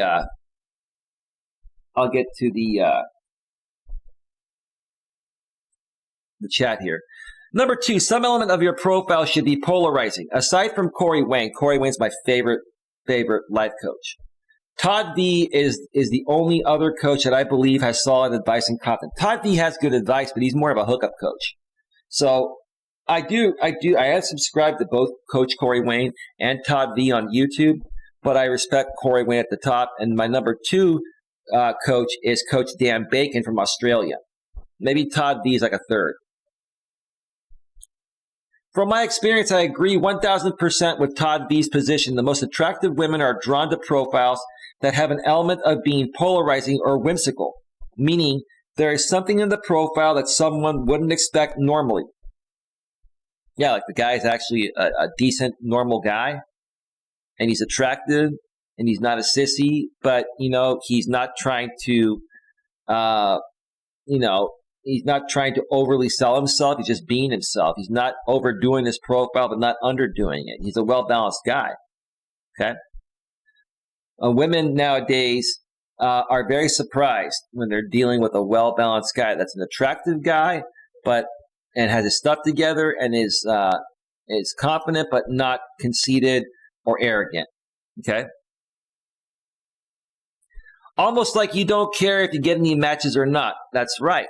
You see, when you go into it with the attitude that you don't give a shit about what happens, right? Like when I talk with women on the phone, like even when I talk with this Indian woman 2 times on the phone, I mentioned that story during the first segment, and she was interested in meeting, and then it didn't work out, right? While I was talking with her, I told her this, I said, look, I like how you sound. I think you're a cool person, but I told her this is how I am. I'm the kind of guy, I don't take this. I mean, I do want to meet someone. I take that seriously. But when it comes to online dating, people are very flaky. They ghost. And I don't let that get to me. I expect that. I say, look, I don't care if they ghost me or anything. I mean, I even said to her, I said, look, you might change your mind and ghost me all of a sudden or change your mind, right? And if that happens, hey, you know what? Best of luck to you. It's your loss, not mine, right? That's the way you have to look at it. When you're like that, you're displaying confidence to a woman that you're happy within yourself, whether it works out with her, any other woman or not. And that's what's going to get most women to more so want to give you a chance. If you're too thirsty, like the beta mons, they're going to eliminate you right away or friend zone you, right? For example, when I met my girlfriend, my profile had a picture of me dressed as a Ninja Turtle at a party. That's cool, brother. It wasn't something that portrayed me as a hot guy, but it was a conversation starter, and it showed that I was social, fun, and had confidence enough to not give a fuck if I looked ridiculous. I have a picture where I have a sweatshirt on that I have rolled halfway up to show my flat stomach. All right. And I did that because I wanted to do my version of women, taking those sideways angle shots to prevent guys from seeing their excessive weight. And then these women would bend forward and show their big boobies, and they would stick out their big butt, and they would do that so guys can focus on the good aspects of the woman and not the stuff that would turn the guys off, like excessive weight, right? So yeah, and that picture is always a great conversation starter. Most women I talk with mention that. That's the point. That's why I did it. It stands out. And it showed that I was social, fun, and had confidence enough to not give a fuck if I looked ridiculous. I just read that. You can also put a statement or question in your profile that is somewhat absurd, sarcastic, or slightly out of context. True. It'll get their attention. I'm direct and honest. There has to be a little bit of balance, though. You don't want to go too far off into left field, be too sexual or creepy. On the scale of polarity, if a 10 is too out there, then you want to be at like a 7 or an 8 at most. Keep in mind, this approach will likely lower your overall number of matches, but the matches you do get will be with more attractive women. Yeah, what he's trying to say there is you have to take chances, be confident, and talk about certain things with women that most other guys would be afraid to talk about. But if you're going to talk about these things, you have to do it in a way to where you're not coming off like a creeper or a sex pervert or something like that. Okay? So let me check out the chat here real quick. Give me a second.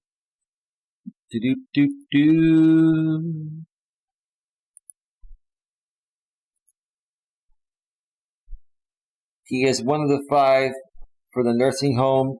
Okay, I know what you said. You're talking about Newsom Clean. All right. Claudia says 12 minutes ago, yeah, I guess everything counts. He. Yeah, it does. It does, Claudia. It absolutely does. All right. Let's see here. Related note on nostalgia. A lot of women seem to be drawn to nostalgia from their childhood. If your profile references a specific piece of pop culture, knowledge from the 90s, or whenever you grew up in a clever manner, the reaction was positive. Okay? Number 1, picture types. In general, pictures should be clear, high quality, and show most of your clothed body. I agree. Shirtless bathroom selfies and selfies in general should be avoided if possible. I can't stand it when women take selfies.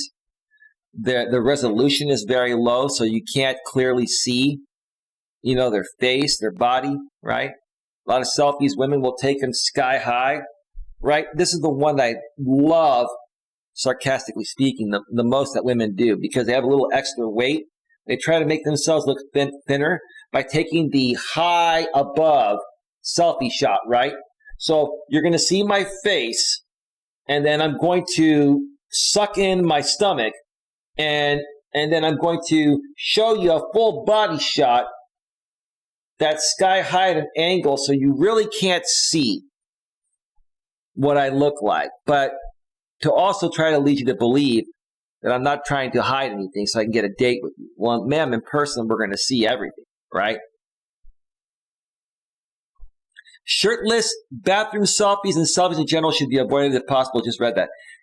I experienced the most receptiveness when I had the following categories of pictures in my profile.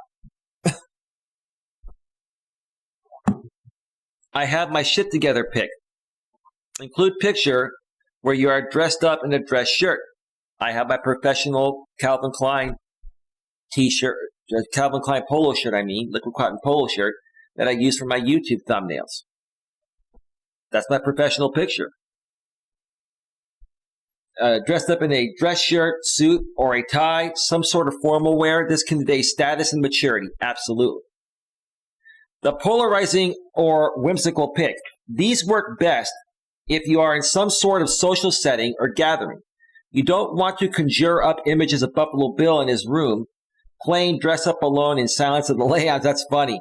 Whatever kind of picture it is, you want to convey that you are fun and confident enough to look ridiculous or be yourself socially without fear. This might turn off some, but it will help you stand out. The pictures I can't stand are the ones where women have a stern face, they're not smiling, they're not looking happy, like they're just too serious, I pass those pictures up, no matter how hot they are. You've got to look happy in your picture. The other pictures, I noticed that a lot of Asian women do. A lot of Asian women will pay someone or will gather up a bunch of their most professional pictures, right? Right? They're wearing nice long dresses. They're in a nice environment, like out in the field or something. Like they pay someone to take these overly professional pictures. If all of your pictures are overly professional, that's telling me you have very high, unreasonable expectations and unattainable expectations, and I'll just eliminate you. I look for one, maybe two professional pictures at the most, and then the others I look for fun pictures of you in nature, wearing shorts, wearing jeans, being casual, smiling, and not coming off like you're overly serious or overly professional, but at the same time, not coming off as underly professional, the other way around. Got to be well balanced. You go too far on one side or over the other, then it's just not going to even get me to want to connect with you. I'll skip you. The animal, preferably dog pic. It was astounding how many attractive women professed love for dogs. Don't be that guy who gets a dog just for the sake of meeting women. But if you have a natural looking picture where you're interacting with an animal, be sure to include it, because women are emotional beings. They respond to everything emotionally based on how they're feeling in the present moment. So yeah, that's a good idea. I don't have a dog, so I can't do that. But if I did, I would. The masculine pic, highly attractive. Feminine women are attracted to masculine men. Guys who are kind and fun, animal and whimsical pics, but have some edge as well. This doesn't mean you have to take a photo shoot scowling on a motorcycle, but choose a picture where you are competing, displaying strength, or encountering danger, or rock climbing for instance, like a hiking picture or something like that. Any type of sporting event, or you being out taking a walk, being at the park, or being out in public, that's a good picture there. Honest opinion of the apps. By far, let me scroll up here a second. Listen to this. By far, I met the most women from Hinge. In my view, the girls on Hinge were most consistently cute or decent looking, and also were the most stable girlfriend material type girls. Even though I don't believe you should actively look for a girlfriend online. If it happens, it happens. I agree. It hasn't happened for me yet, but I still have lots of options, and we're going to see what happens. Hinge was the best format for starting conversations, with the most control of how you could reach out to someone. However, while I didn't meet the most women, the most highly attractive women, including my girlfriend, I met on Bumble. Activity on Bumble seemed to come in waves. Some weeks were dead, while others were extremely active with matches. Not sure if it was the algorithm or what, but Bumble was hot and cold. I think it has a lot to do with the algorithm too. A lot of these companies want to keep you on the platform as long as possible and try to get you to re-sign up. If you signed up and then your membership expired and, they want to try to get you to re-sign up. In my opinion, Jesus Christ. In my opinion, Tinder is a portal to hell. I agree. Some guys might have access, but I think, success. Some guys might have success, but I think it is a gigantic waste of time.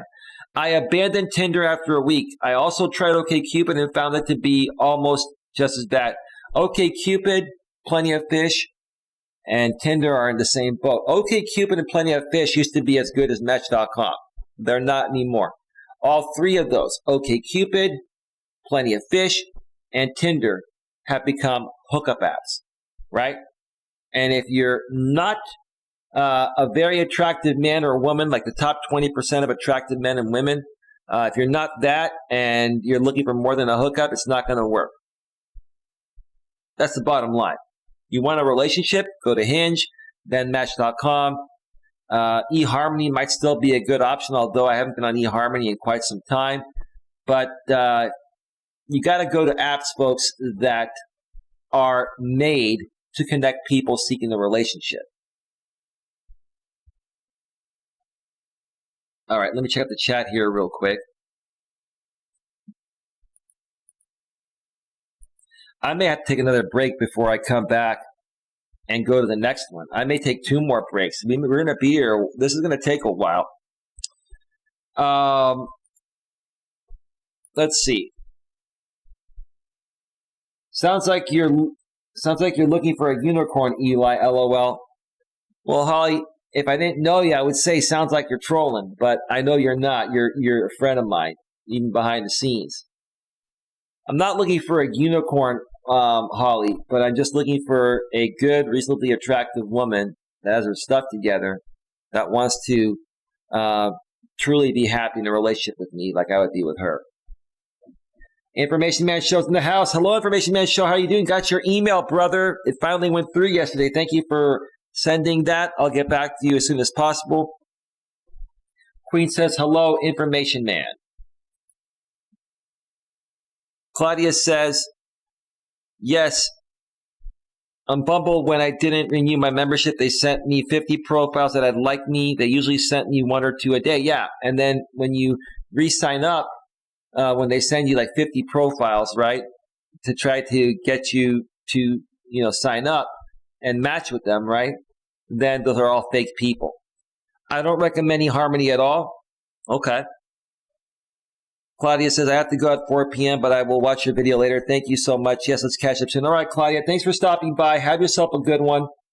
Feel free to catch the replay if you'd like, and I'll talk with you soon. We will definitely get something going in the Sacramento area with some speed dating or some, not even speed dating, but just maybe a singles event or something like that. That would be definitely a lot of fun. All right. Information Man Show on YouTube says, hello, Holly Hopeful and Blessed says, hello at Information Man Show. All right. Number 5, be selective in who you swipe right or reach out to. I agree. Only swipe right on women that, number 1, you should be physically attracted to them. And if there's a profile aspect, look at the profile and see what they're looking for. It is tempting to blindly swipe right or try to start a conversation with every moderately cute girl you see. But the best strategy is to only proactively try to accept women you find particularly attractive or interesting. This not only helps your chances systematically, but also helps maintain confidence. If you swipe right on 100 girls and only get matched with 1, it can be somewhat demoralizing. Personally, I'm most attracted to and connect best with women from foreign cultures.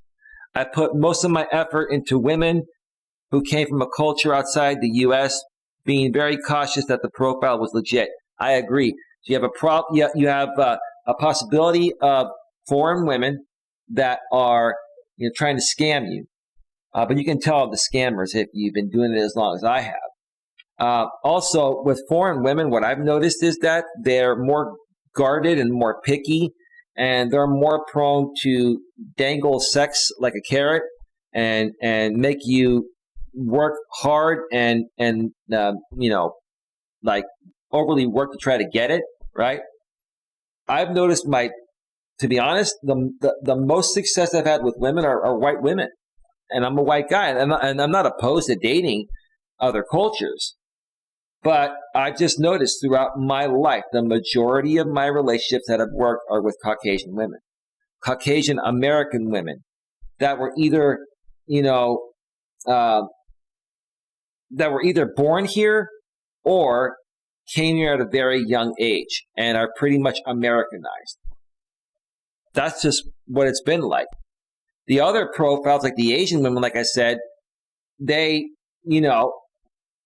come here from another country, and let's say they came here in their teens or 20s, right? They still have the accent. They're the kind of women that now are feeling entitled to, and they put out the most overly professional pictures, and and they just have too many expectations. And I've messaged those women. They do start talking with me, but they just take forever to come around, meaning that they'll meet you, but they're not open to talking about anything romantically or anything. They just want to hang out with you, and you spend money on them. And maybe after a month or two of being with them, you might get some intimacy or something. Like I'm not going to be with such a structured woman like that. They're very structured. That's a good way to put it. So I've just noticed the ethnic women that were not born in the U.S. or, came to the U.S. like in their late teens, early 20s, or after that. It's different if they came here when they were 2 or 3 years old. They're practically American, right? But it's the ones that, came here from another country, like, at age 15 or 20 or beyond that. Those are the most difficult women for me to connect with because they make you go through the most hoops. That's what it seems like.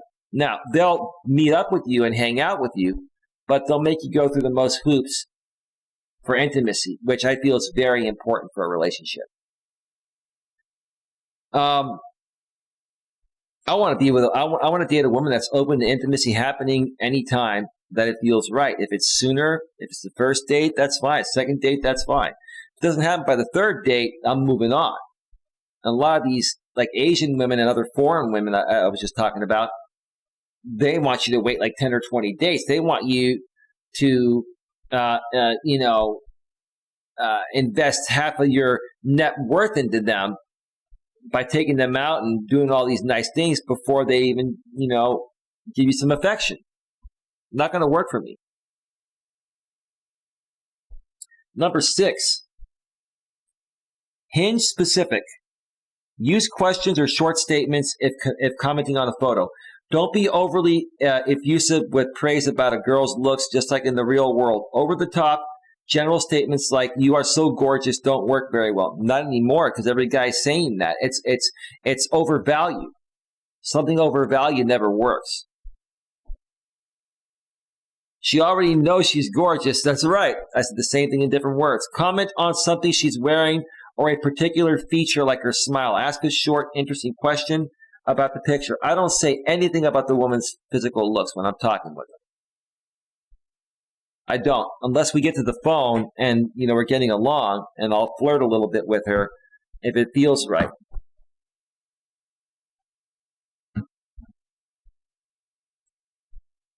Okay. So comment on something she's wearing or a particular feature like her smile. Ask a short, interesting question about the picture. You want to be different and stand out.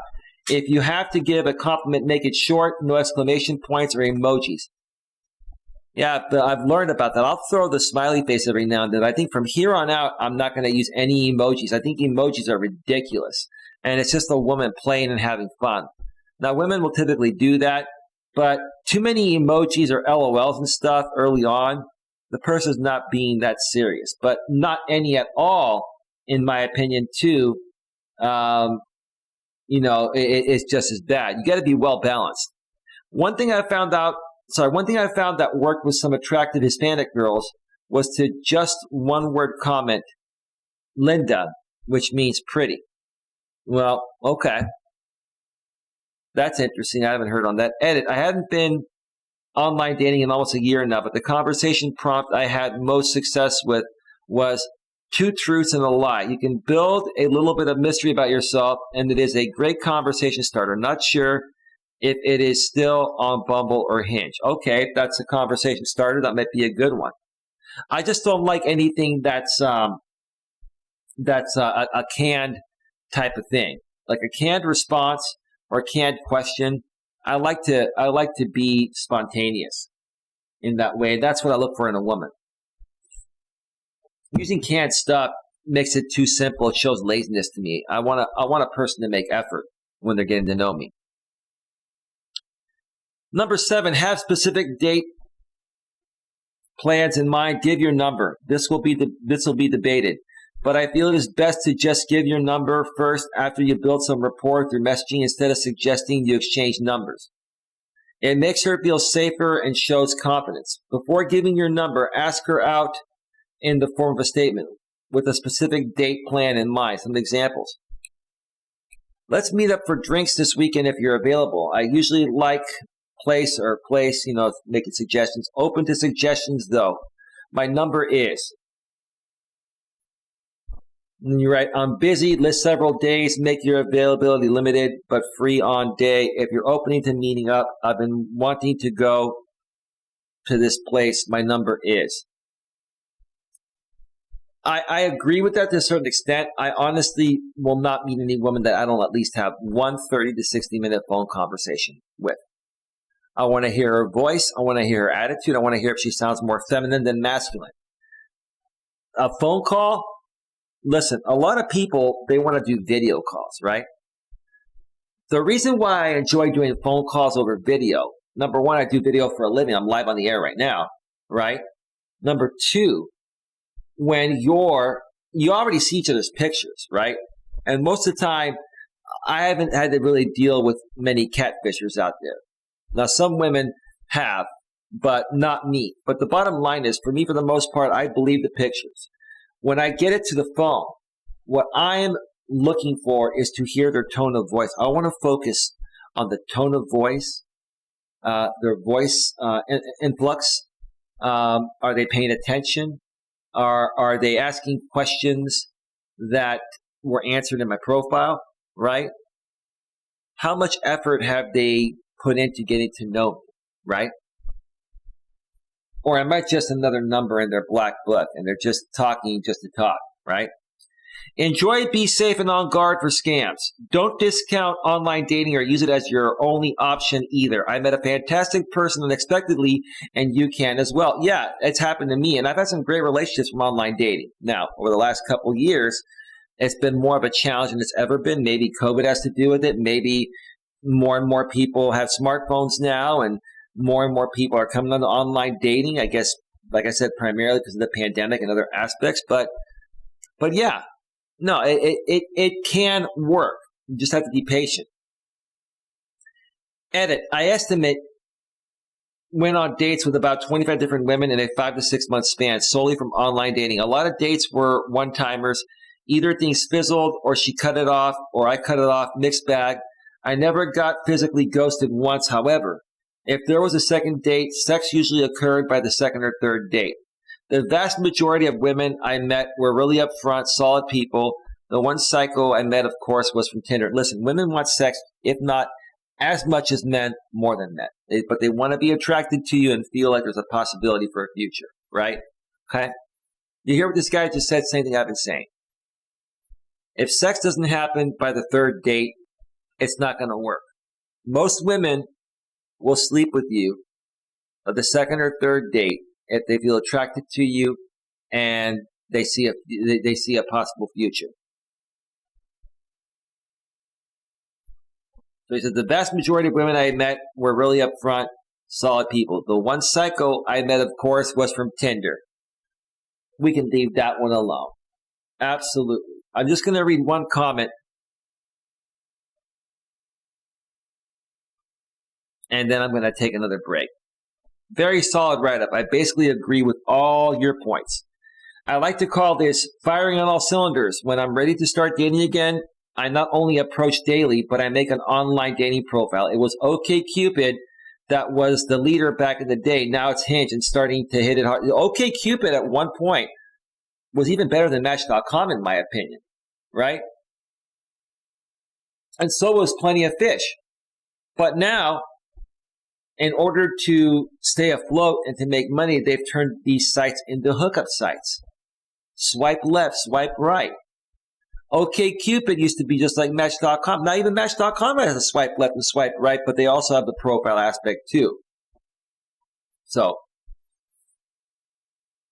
yeah, things have changed. Things have changed. It was OkCupid that was the leader back in the day. Now it's Hinge and start hitting it hard. Yeah. So this guy, when he's ready, he'll get on Hinge and he'll just hit it hard like I have been. And eventually, more than likely, they'll find somebody when the time is right. All right, folks. We are at 1 hour and 55 minutes. I'm going to switch back over to full screen. So we got a couple more breaks coming because I have another long posting and then 2 other shorter ones I want to go through. This show may go a little over 3 hours, but it is definitely going to be worth it.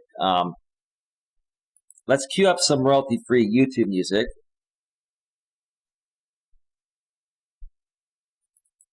Give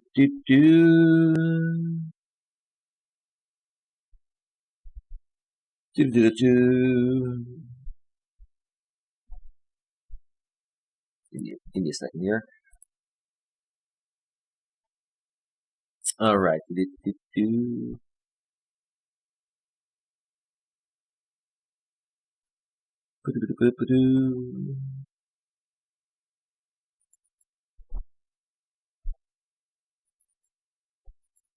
All right, folks. Music is all queued up. I'm going to step away for another quick break.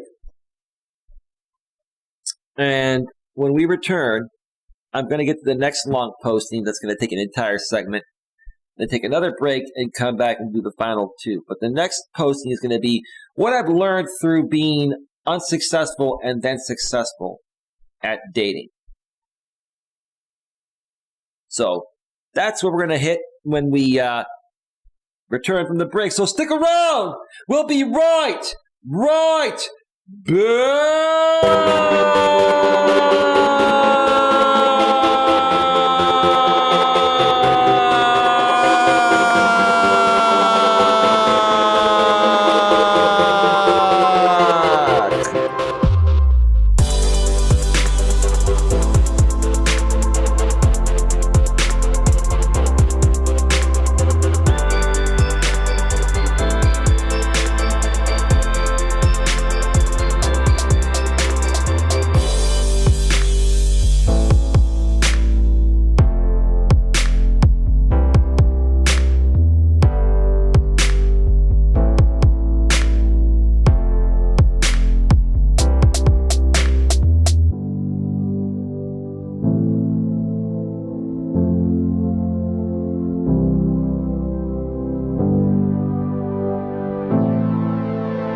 We're back, and we're just going to scratch it and get right back down to business. So scratch it.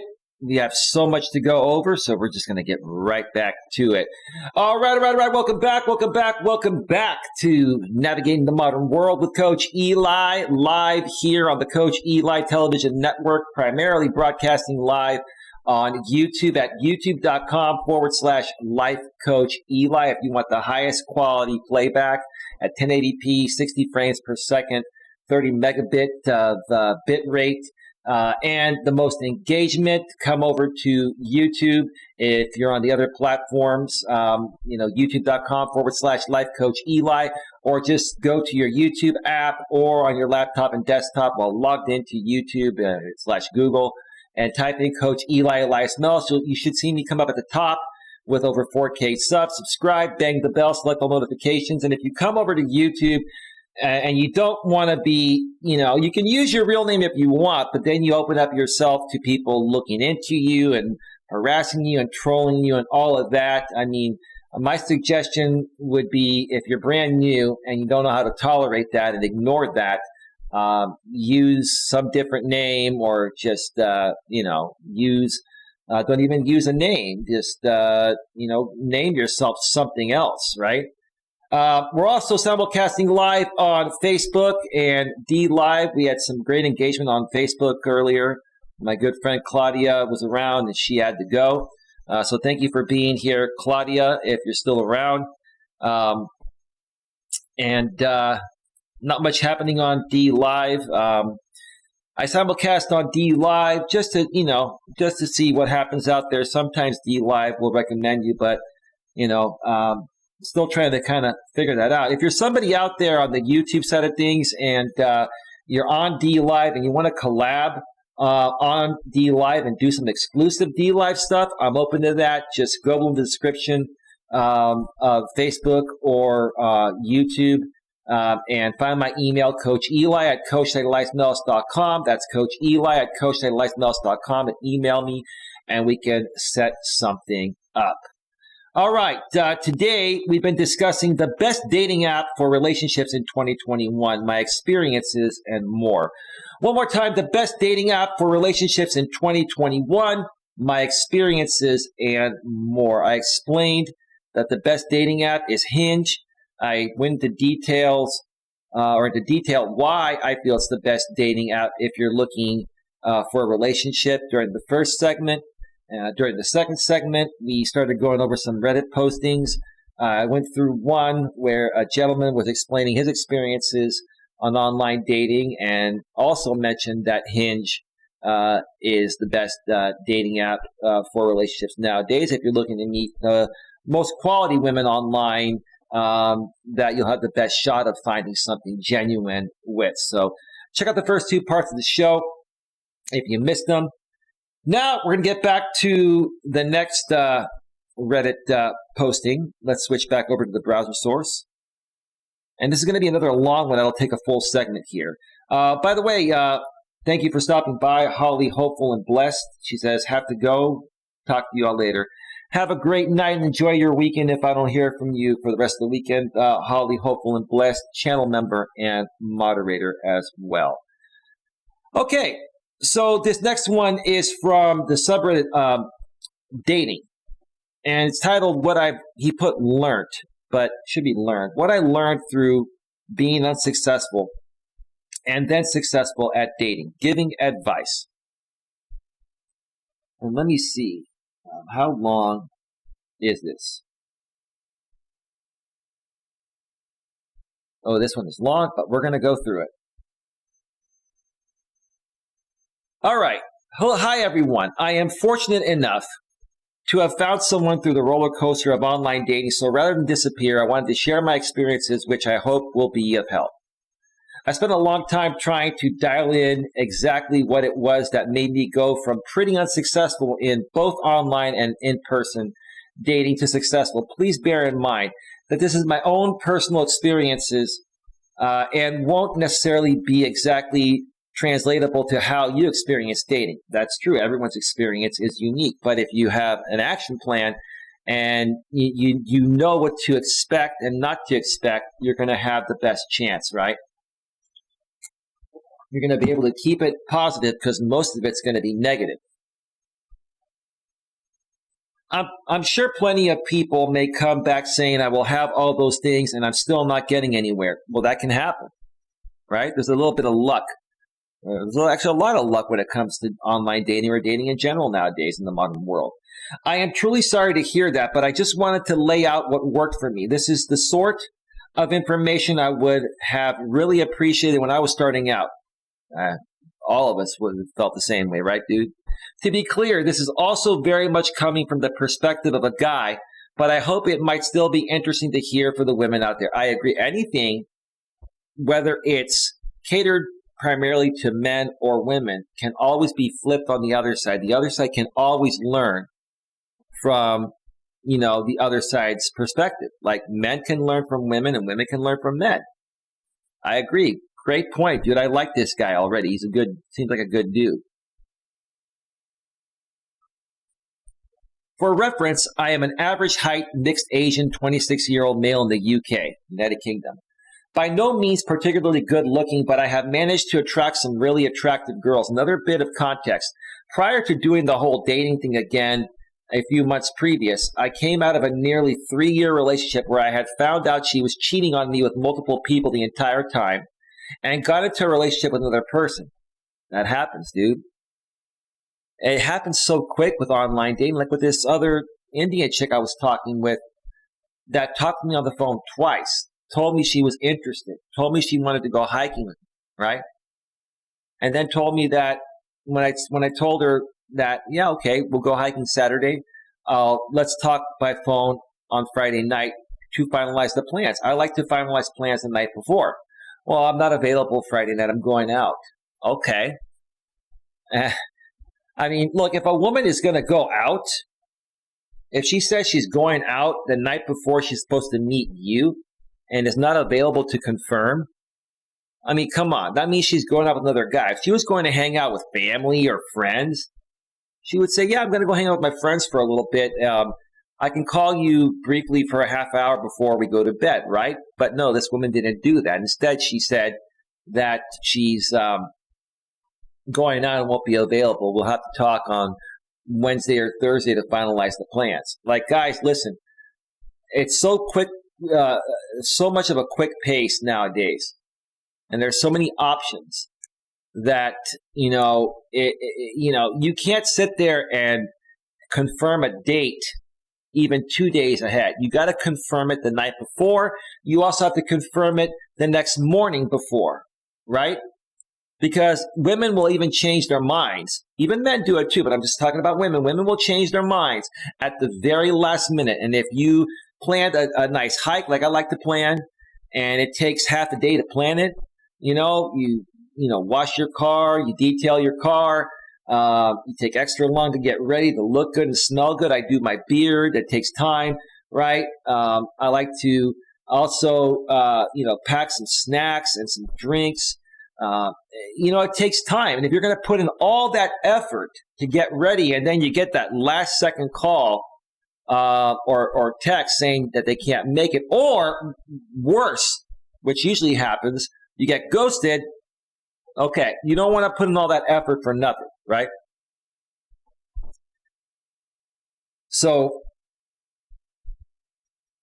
I was living with her, and it was obviously very traumatic. Yeah, bro, I hear you. I managed to work on my mental health through many one-on-one chats with my amazing sister and mates, and it was truly priceless in helping me recover. Do not neglect your mental health and take a break if you need to. Absolutely. Sometimes I'll take a break. I agree.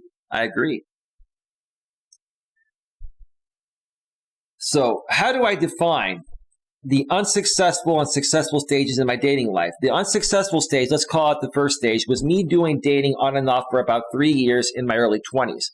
Well, you were young back then, dude, still learning about, female nature. In this time, I had dates with 4 girls, all of whom at some point down the line rejected me. I wanted to experience different people, but didn't sleep with any of them. That's part of the problem, dude. You got to be open to whatever. In the second stage, where I was successful, I was 26, and within a couple of weeks, I managed to get 3 dates in 1 week. The first date went really well and ended up in a hookup. The second one I let down gently as I wasn't really interested, and the third girl is now my GF. Okay, good. That's a great experience. Great week, bro. I went into it with the mindset of having some fun, no real intention of rushing into another relationship, but it ended up just falling into place. So here's my tangible advice on what worked wonders for me. I hope it helps. Okay, let's check it out. I'm going to split the advice in 2 sections. This guy took the time to write something out. This is really important, folks. Pay attention to this. So he split the advice into 2 sections. Number 1, things I do before the date. Number 2, things I do during the date. Things I do before the date. Number 1, high self-esteem. This is for me the most important one by a country mile. All of these posts I've seen about being confident. I think it's a sort of confidence, but it is more nuanced than that. It is confidence in yourself. For me, when I really sat down and thought about what had materially changed between before and now, it was that I had high self-esteem now. I got this high self-esteem through forming strong and lasting relationships with mates and my family, and through a strong sense of worth in my job and many hobbies. When you feel this, rejection doesn't hurt so much. You tend to not overthink things so much, and you bring your best self. Right. So you're not fearing rejection, and if you get rejected or ghosted, you're like, it's their loss. No big deal. Let's go on to the next, right? If you love yourself and you're confident and you have a high self-esteem, you're going to attract those types of women, right? Now, you may still attract some women with a low self-esteem because they see you as a guy with high self-esteem, and they may want to get with you so you can help them boost their self-esteem, but I wouldn't even get with those women. I would only focus on the ones that are similar to you with a high self-esteem, and they have they feel worthy and secure and confident, but not conceited, and just cool and laid back. Right.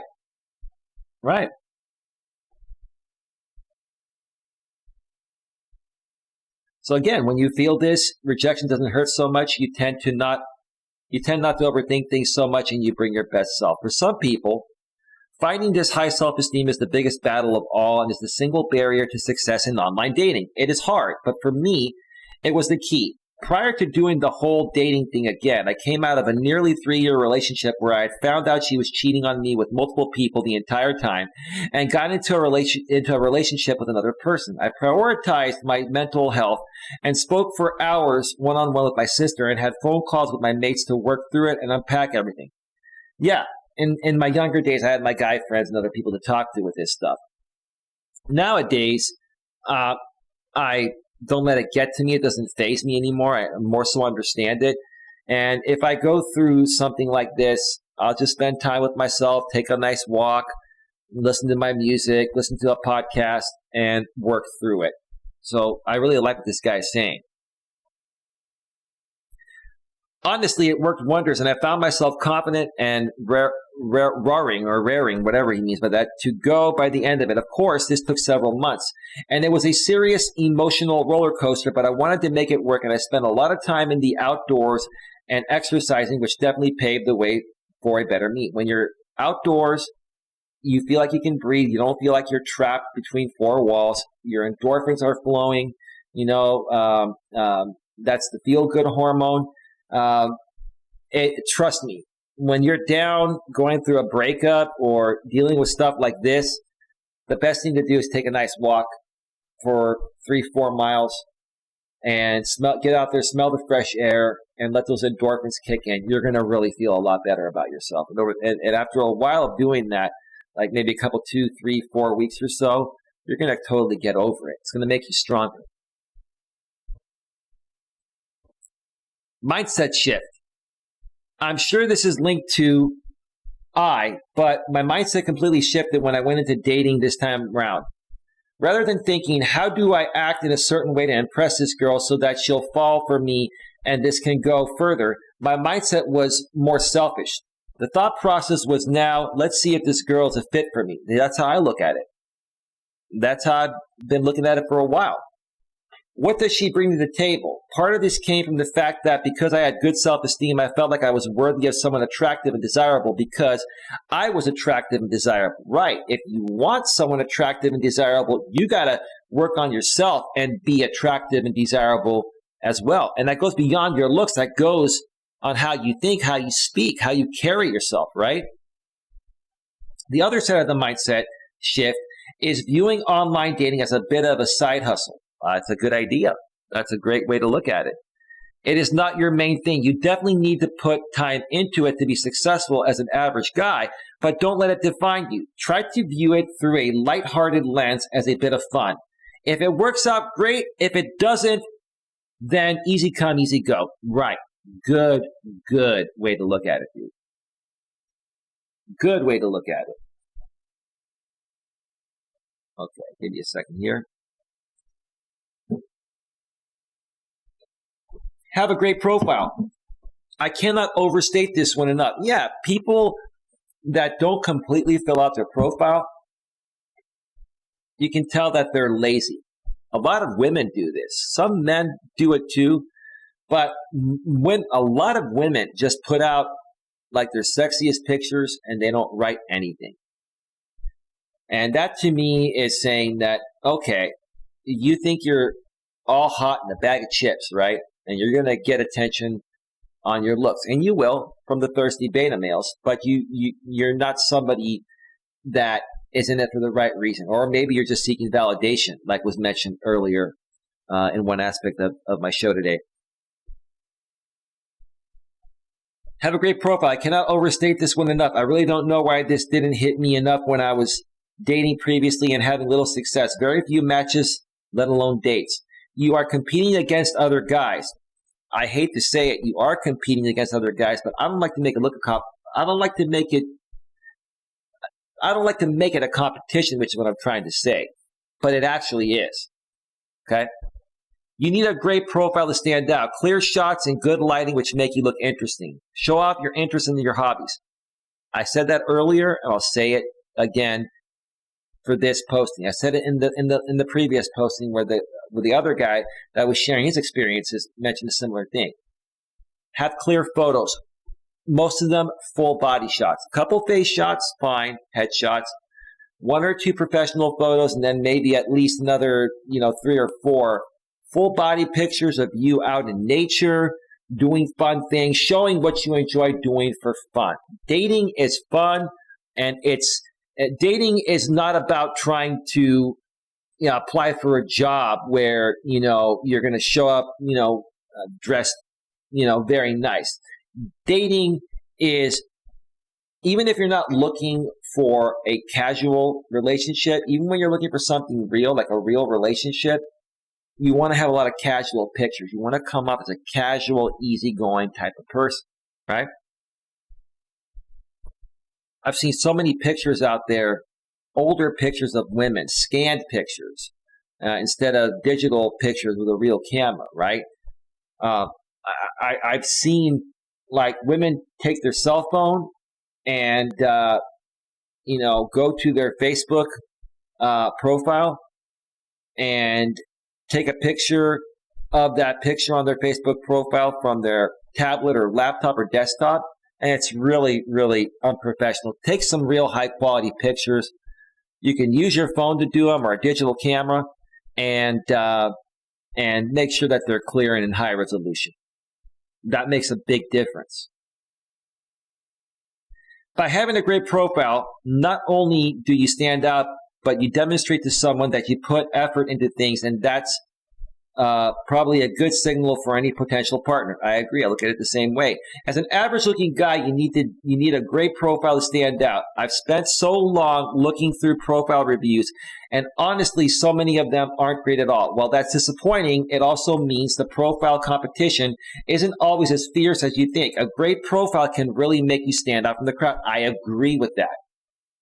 I completely agree with that. Nothing more to add to it. When I did this properly, I spent easily 3 to 4 hours doing a photo shoot with my sister. I would have honestly paid someone otherwise.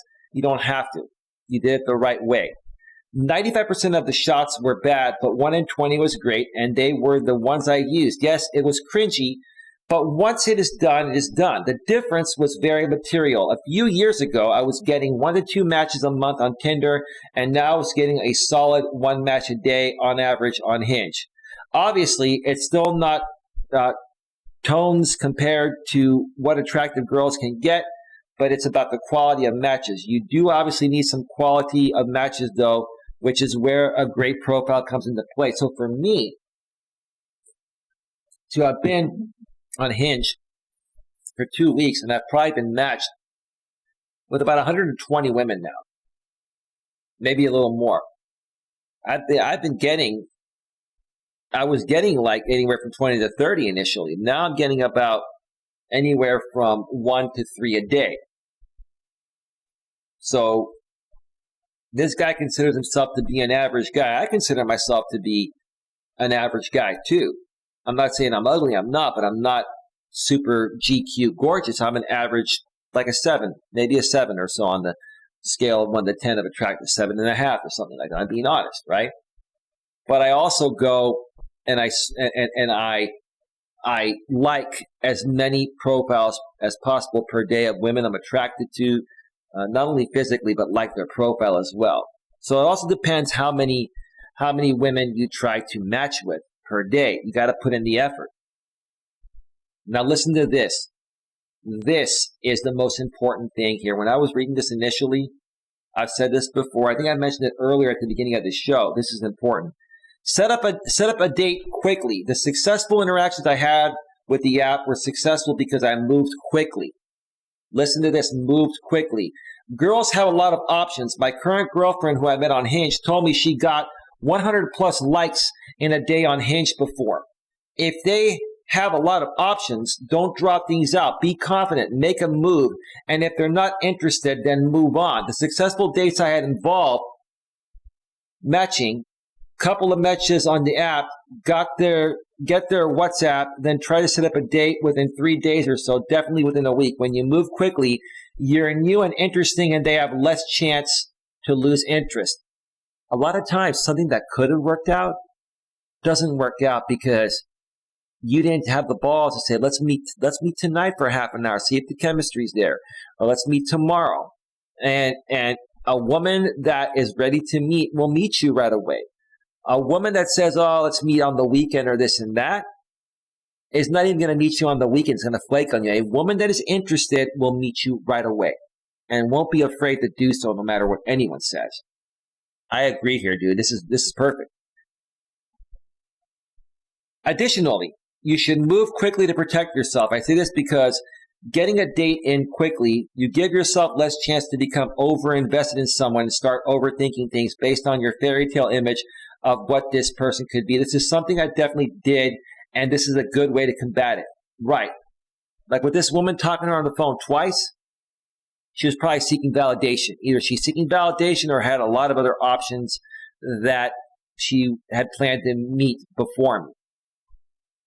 So, yeah, next time I'm not having a second conversation with any woman on the phone unless she agrees to set up a date after the first meeting. So it's going to be one conversation, and then it's going to be, hey, let's set up a time to meet. When are you free to get together? Let's meet, you know, let's meet briefly tomorrow or briefly tonight if you're still, available.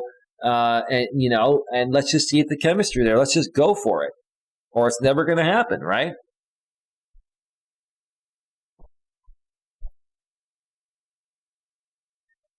Have some empathy. I never see people post about this on this subreddit literally ever. As a guy, try to put yourself in the shoes of a girl. As a girl, try to put yourself in the shoes of a guy. The best way to do this is to get a friend of the opposite sex and with their permission, go on their online dating profile.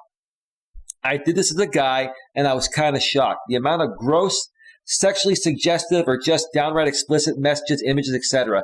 The stalking of their Instagram, then messaging on there when they don't respond on the app. I naively believe that because I'm not remotely like that, and neither are any of the people I hang out with. Then other guys aren't either. Wrong. They are. It's weird. What this means is be mindful of meeting in a public place for a first date. When she comes over to yours, give her your address ahead of time so she can tell people where she's at, etc. Guys try to emphasize with the lived experience of girls. Yeah, the guys that are typically doing the stalking on the social media platforms and stuff like that are very weak, pathetic, insecure, and immature beta males, right?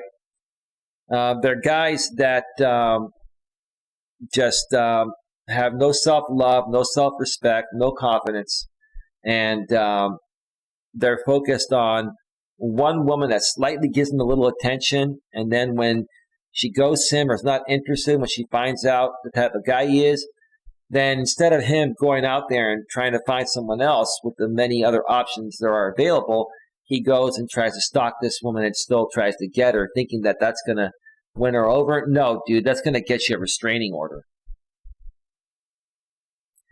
For girls, try to emphasize with the lived experience of guys. Online dating can be an absolute shit show for guys. It can be such a grind to get matches, let alone dates. Girls expecting guys to organize everything and pay for absolutely everything. Well, I like to pay for things. And I like to pay for the first date and most dates when I'm with someone.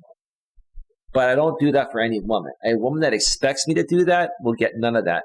A woman that expects absolutely nothing, and I can tell when she does or doesn't, will get everything from me. Okay.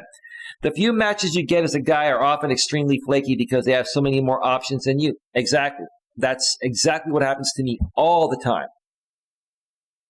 To combat this, if you're a girl and are interested in going for a date, don't play games and make your messages engaging and clear-cut. There's nothing wrong with progressing things as a girl and suggesting that you should meet up. This is what the first girl I dated this time round did, and I massively respected it. If you're not interested, don't ghost, don't play games.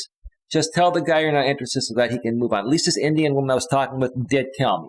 But I had to reach out to her first for her to tell me. All right. Now he's going to talk about Hinge. Another one talking about Hinge. That's why I chose these two postings. Both these guys talked about Hinge. But let me check out the chat real quick. Queen Casey says, don't mind me, I am watching a podcast on another device. That's no problem, Queen. Not a big deal. Do what you got to do. Claudia says, cool, 48 minutes ago. All right. We're at 2 hours and 31 minutes. Hinge. This is very personal and specific to me, but I found Hinge to be far, far better than the apps I was using a few years back. Tinder, Bumble, Coffee Meets Bagel. I agree. Never tried Coffee Meets Bagel, but I've done Tinder and Bumble. They don't work. Or at least not as well. The key USP on Hinge. What is USP? Let me see.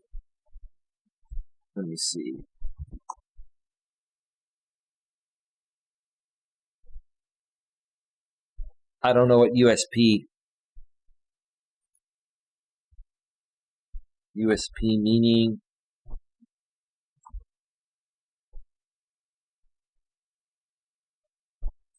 unique selling proposition. Maybe that's what it is. Come on, I hate these acronyms. The key unique selling proposition, USP on Hinge, is that you can message someone before you've matched with them. This is such a powerful tool as a guy. If you can throw together an observant, funny message about something in their profile, which provided they're active on the app, they'll see prior to matching. It really does boost your chances of matching because they're not just matching on a selection of photos, but on a personal message you've sent them to. I did that the first day on Hinge, and let me tell you something. What I noticed is that it doesn't matter. When you're on Hinge, if you just click like on their picture and they like your picture, they will like you too. And they will talk with you. Okay? Like, I get the point when you write something instead of just hearting them, which likes them, and if they heart you, then you connect, right? I know that typically sending a message initially will get you further on Hinge, but it doesn't make a difference in my opinion. And I'm going to make the least amount of effort possible to try and connect with someone when I know for women, it's all about physical attraction first. Nothing else matters. So if they're not physically attracted to me, right? And I need to be physically attracted to them at least to a certain point. If I'm not at least a little physically attracted to them, then nothing else matters, right? That's just my opinion. So it really does boost your chances of matching because they're not just matching on a selection of photos, but on a personal message you've sent them to. Being older, I know this might not seem like helpful advice, but I wanted to include it anyway to give some of the younger guys a bit of perspective if they're struggling.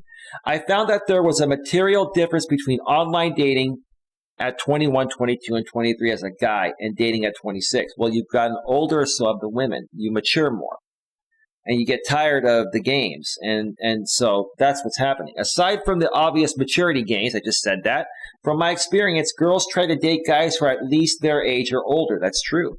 Which means the pool of dateable guys is very small in your early 20s. That is very true. Additionally, I found girls are generally looking for less serious things in their early 20s and get a lot more serious about finding a partner in their mid-20s.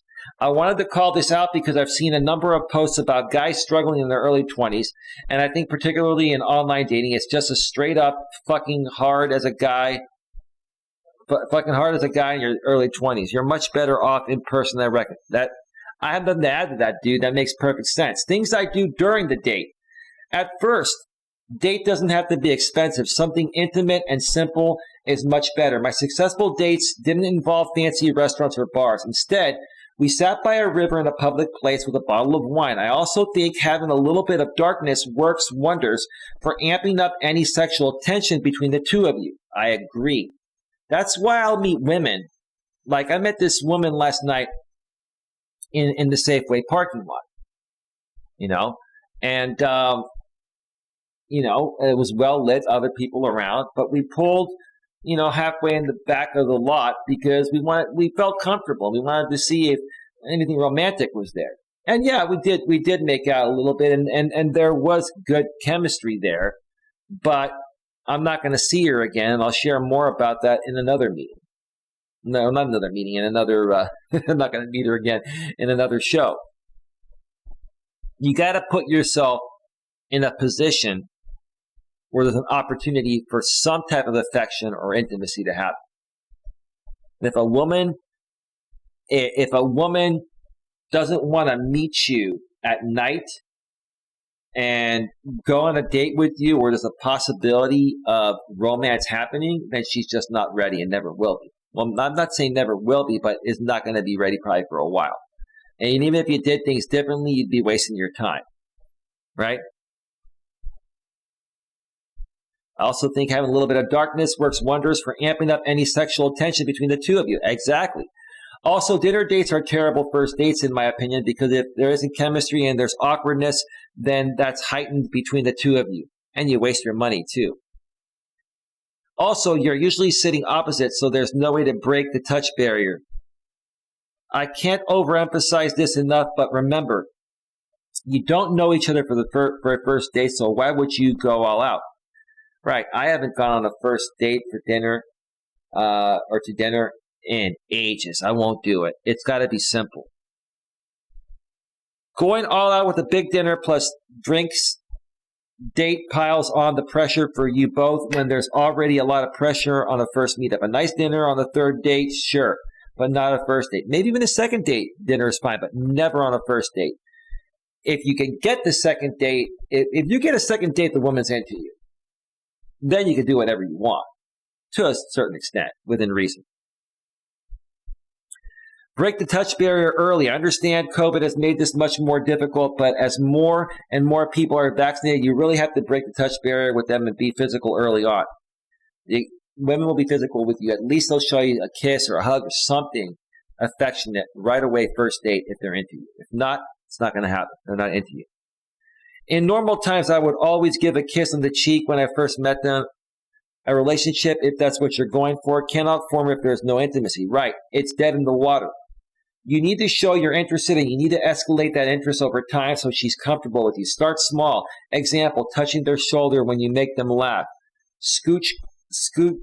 It should be scoot closer to them a little. Sitting side by side is much more intimate than face to face. Read the signs. If they're okay with it, then they will start to reciprocate. If they're uncomfortable, they will move away slightly or be a bit awkward. Then you back off a bit. The point is that you break the touch barrier early. Going for a kiss later or isn't a massive deal. Whereas if you haven't touched her at all up until this point, then it's going to be a huge deal going for a kiss, and it's going to be off-putting because it feels like it comes out of nowhere. I was just going to say this, but I'm going to read it. Also, if you go for a kiss and she rejects you, just laugh about it. It really isn't the end of the world. It's funny, and if it's funny, it is not awkward. Everyone loves to be around someone who can laugh at themselves. It's attractive and infectious. It might not have been the right moment, and she might be up for it later, or she might not, and you're not a match. Either way, you put your best foot forward. You went for it, and kudos to you. No, dude, if she rejects you, it's never going to happen. You're not going to get that kiss later on in the date, or you're not going to even get a second date. Dude, if you go for the kiss and the woman turns the cheek, she's just not attracted to you. That's the bottom line. And what will women do to be protective of themselves so they can get out of the date safe, thinking that all guys are bad and they're going to do something wrong if they don't allow the kiss? What a woman will say is that, I just don't want to rush into this. I'm just not, at that level yet. Well, the truth of the matter is that they're never going to get to that level. They're just not feeling it for you. A woman is either going to feel it for you right away or she'll never feel it for you. I'm telling you guys, that's how it is nowadays. A woman's either going to feel it for you right away or she'll never feel it for you. So, if you try, you need to try to show some affection on the first date. And if she rejects it, then it's over. Call the date. It's done. That's why I meet in Safeway parking lots at times, because I've met women. We've had a brief conversation, and I could tell they're not feeling it, right? And I'll just say, well, I can kind of tell you're getting a little bit tired. I'm going to let you get going, and maybe we can talk another time, right? And then they know I know, right? They know I'm one of those guys that is not a dumb guy or a beta male. I know, right? And then they just leave. They get out of my car, and then they're gone. And then that's it. Off to the next, right? So keep the conversation fun and lighthearted. Strike the balance of having an interesting and nuanced opinion on things. Don't be afraid to disagree, but definitely don't be dogmatic about anything. You don't agree with a woman just to agree with her, thinking that's going to get you in the door, right? What's going to more so get you in the door or give you a better chance of getting in the door is being yourself, whether you agree or disagree. You speak for yourself. You don't sit there and comply with her just because you think that's the best shot of locking her down. That's going to destroy your chance or any chance of having anything with her, right? She's not going to be able to respect you. I would personally avoid topics like politics on the first date and instead stick to topics like hobbies, sports, pets, etc. The heavier stuff can come later on when you both feel you're a match. I'm the kind of guy that I'll talk about feminism and stuff on the first date. Not even on the first date, on the first phone call. And I'll do it respectfully. Because that's what I do for a living partially, is I help guys better understand feminism. If a woman gets offended by me sharing my thoughts about feminism and modern world dating, then it's not going to work out. Even if I don't tell her, it's not going to work out down the road, because she's going to know what I do for a living, and I talk about this stuff. So why not find out right away? So I disagree with you on that. I wouldn't overly talk about politics and make the entire conversation about politics, but if you want to briefly say something about politics or your thoughts about modern world dating or whatever, do it and see how she reacts. And if she's cool with it, then maybe you have a keeper, right? If not, then you don't even have to meet her. That's why the phone call is like the interview. It is an interview. The phone call is where you're going to learn what this person is about, what they're open to and what they're not open to, what they like, what they don't like. This is above looks. It's not just about looks. Looks are a part of it, but it's also about matching up with the personality or the personalities. The heavier stuff can come later on when you both feel you're a match.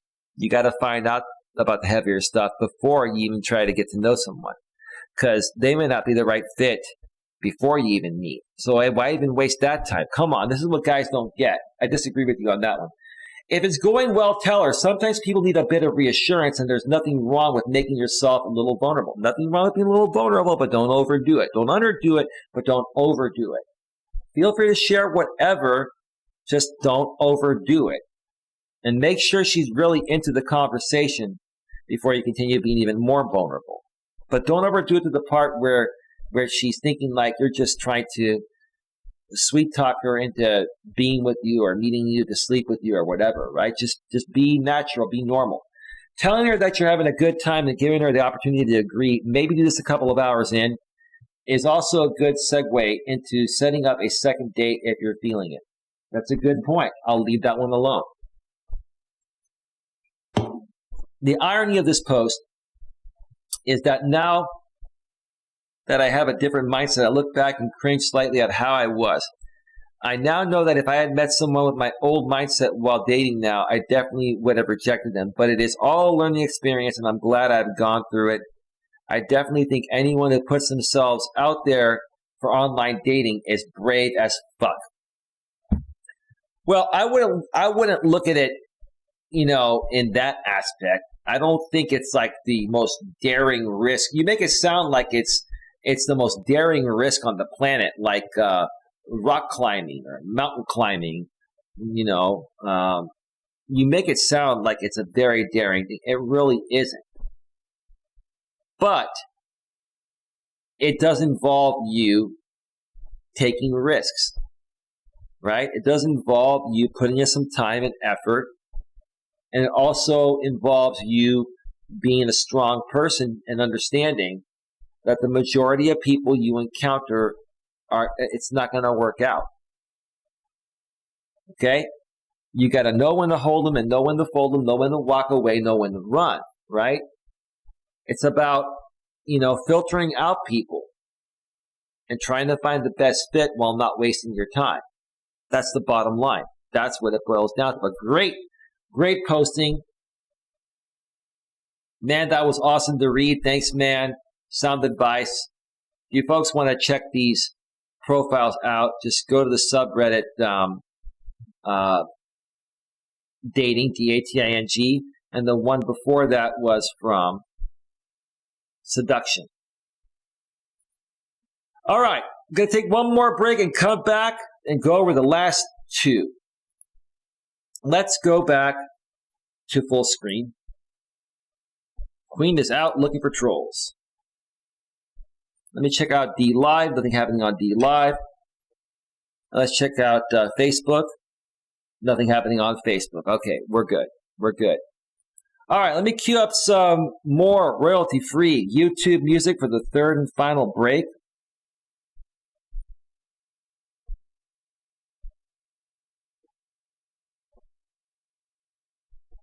Boo-doo-boo-boo.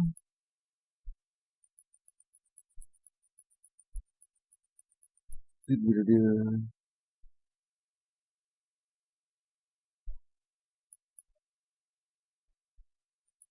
Doo-doo-doo-doo. Almost set, almost set.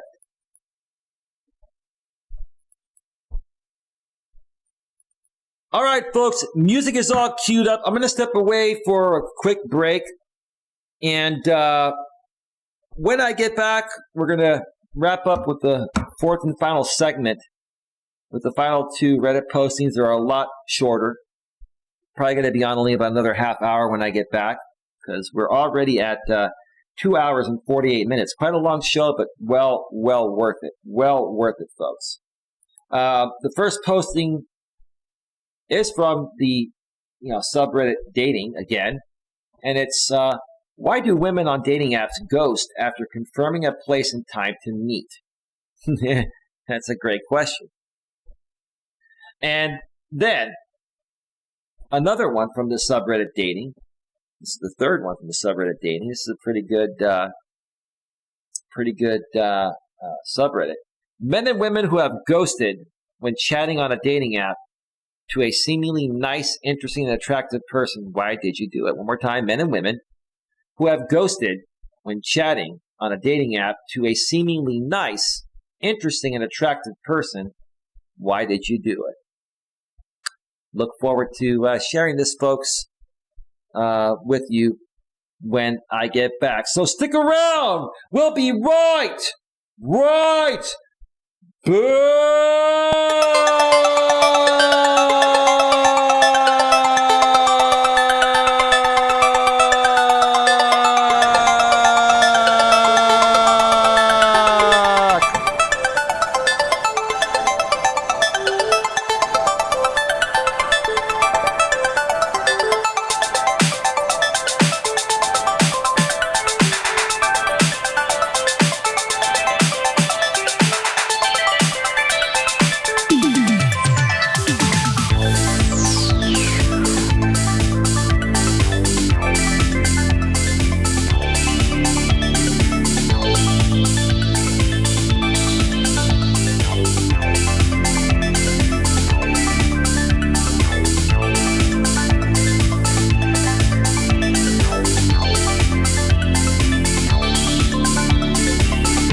right, we're back. And this would not be a great show. This has been a great show. Great topic. Very important topic here that can definitely make a big difference in your lives. Would be a great show without the Helix. Ethan Mixels, double Helix. Here we go.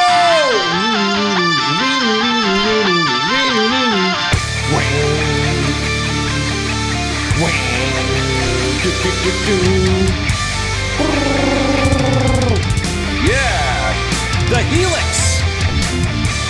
Yeah, energy up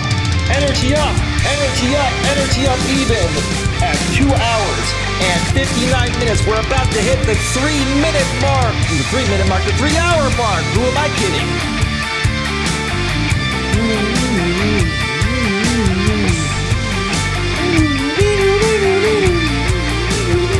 Gotta feel good, gotta have fun, gotta enjoy life, and live things a bit on the lighter side. Don't take everything too seriously, is what I'm trying to say, all right? Have fun and enjoy life in the way it was meant to be enjoyed, all right? All right, here we go. Calm down, Eli, calm down. Calm the hell down, okay?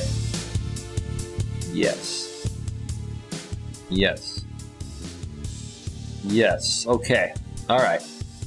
We're ready for the fourth and final segment. All right. Welcome back to the fourth and final segment of Navigating the Modern World with Coach Eli, live here on the Coach Eli Television Network, primarily broadcasting live on YouTube at youtube.com/Life Coach Eli. If you want the highest quality playback at 1080p, 60 frames per second, 30 megabits of quality, okay? Come over to youtube.com/Life Coach Eli, or type in Coach Eli Elias Melas at the search bar. If you're going to come over here, make sure that if you use your real name, that you understand that you might get trolled. If not, just make something up. We're also simulcasting live on Facebook and D Live. Glad you could all join us here today, regardless of where you're at. And before we get right back to it, let's just take a moment of silence and let Ethan Mixel finish it up here. You gotta love this song, okay? Gotta love it.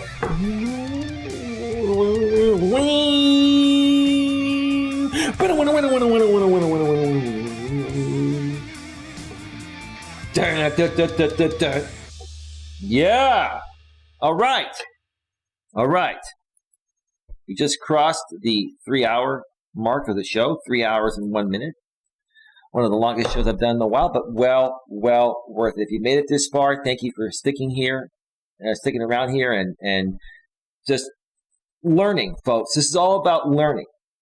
It's learning how to best navigate this crazy modern digital world we all live in. We can all learn from each other. That's why I've been focusing a lot on these Reddit postings lately, because these are real people sharing real experiences where I can compare my experiences that I share with you folks and allow you to see what other people think and feel. And at some point down the road, I will be getting back to doing more interviews on this channel and some other things. There's a reason why I'm doing things this way for right now. I don't want to get too far into it. It's not one particular reason or another. There are many reasons why I'm doing these shows for right now, but it will eventually include some other stuff, some pre-recorded content at 4K, 60 frames per second from my iPhone out in the field. I'll get some more Walking with Purpose live streams coming soon as well. And I'll be doing some live and pre-recorded interviews with other people. So keep it locked here to the grip. I'm going back to my old channel name, the Coach Eli Elias Melas YouTube channel. If you're on Facebook or D Live, all you get simulcasted are these in-studio live streams. If you want the mobile live streams, if you want the pre-recorded content, or if you even want more exclusive members-only content, you need to come over to my YouTube channel at youtube.com/Life Coach Eli. All right, today we've been discussing the best dating app for relationships in 2021, my experiences, and more. One more time, the best dating app for relationships in 2021, my experiences, and more. I shared a lot about my thoughts regarding that during the first part of the show, and just lots of great stuff I shared between all 3 segments. If you're just tuning in, go ahead and wait for the replay and go back and check it out, because I'm sure that some of your experiences will coincide with what I spoke about, and it may help you, give you a better chance of accomplishing what you want to accomplish in the future. All right, let's go back to the browser screen, and let's get to the next Reddit posting. This is from the subreddit Dating Again, and the poster posted, men and women who have ghosted when chatting on a dating app to a seemingly nice, interesting, and attractive person. Why did you do it?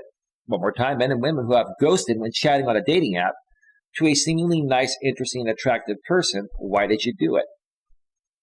Well, that's because the person that you were talking to, or the person that they were talking to, they actually connected with somebody that to them seems a little more interesting, and is a little bit more nice, maybe more interesting and more attractive.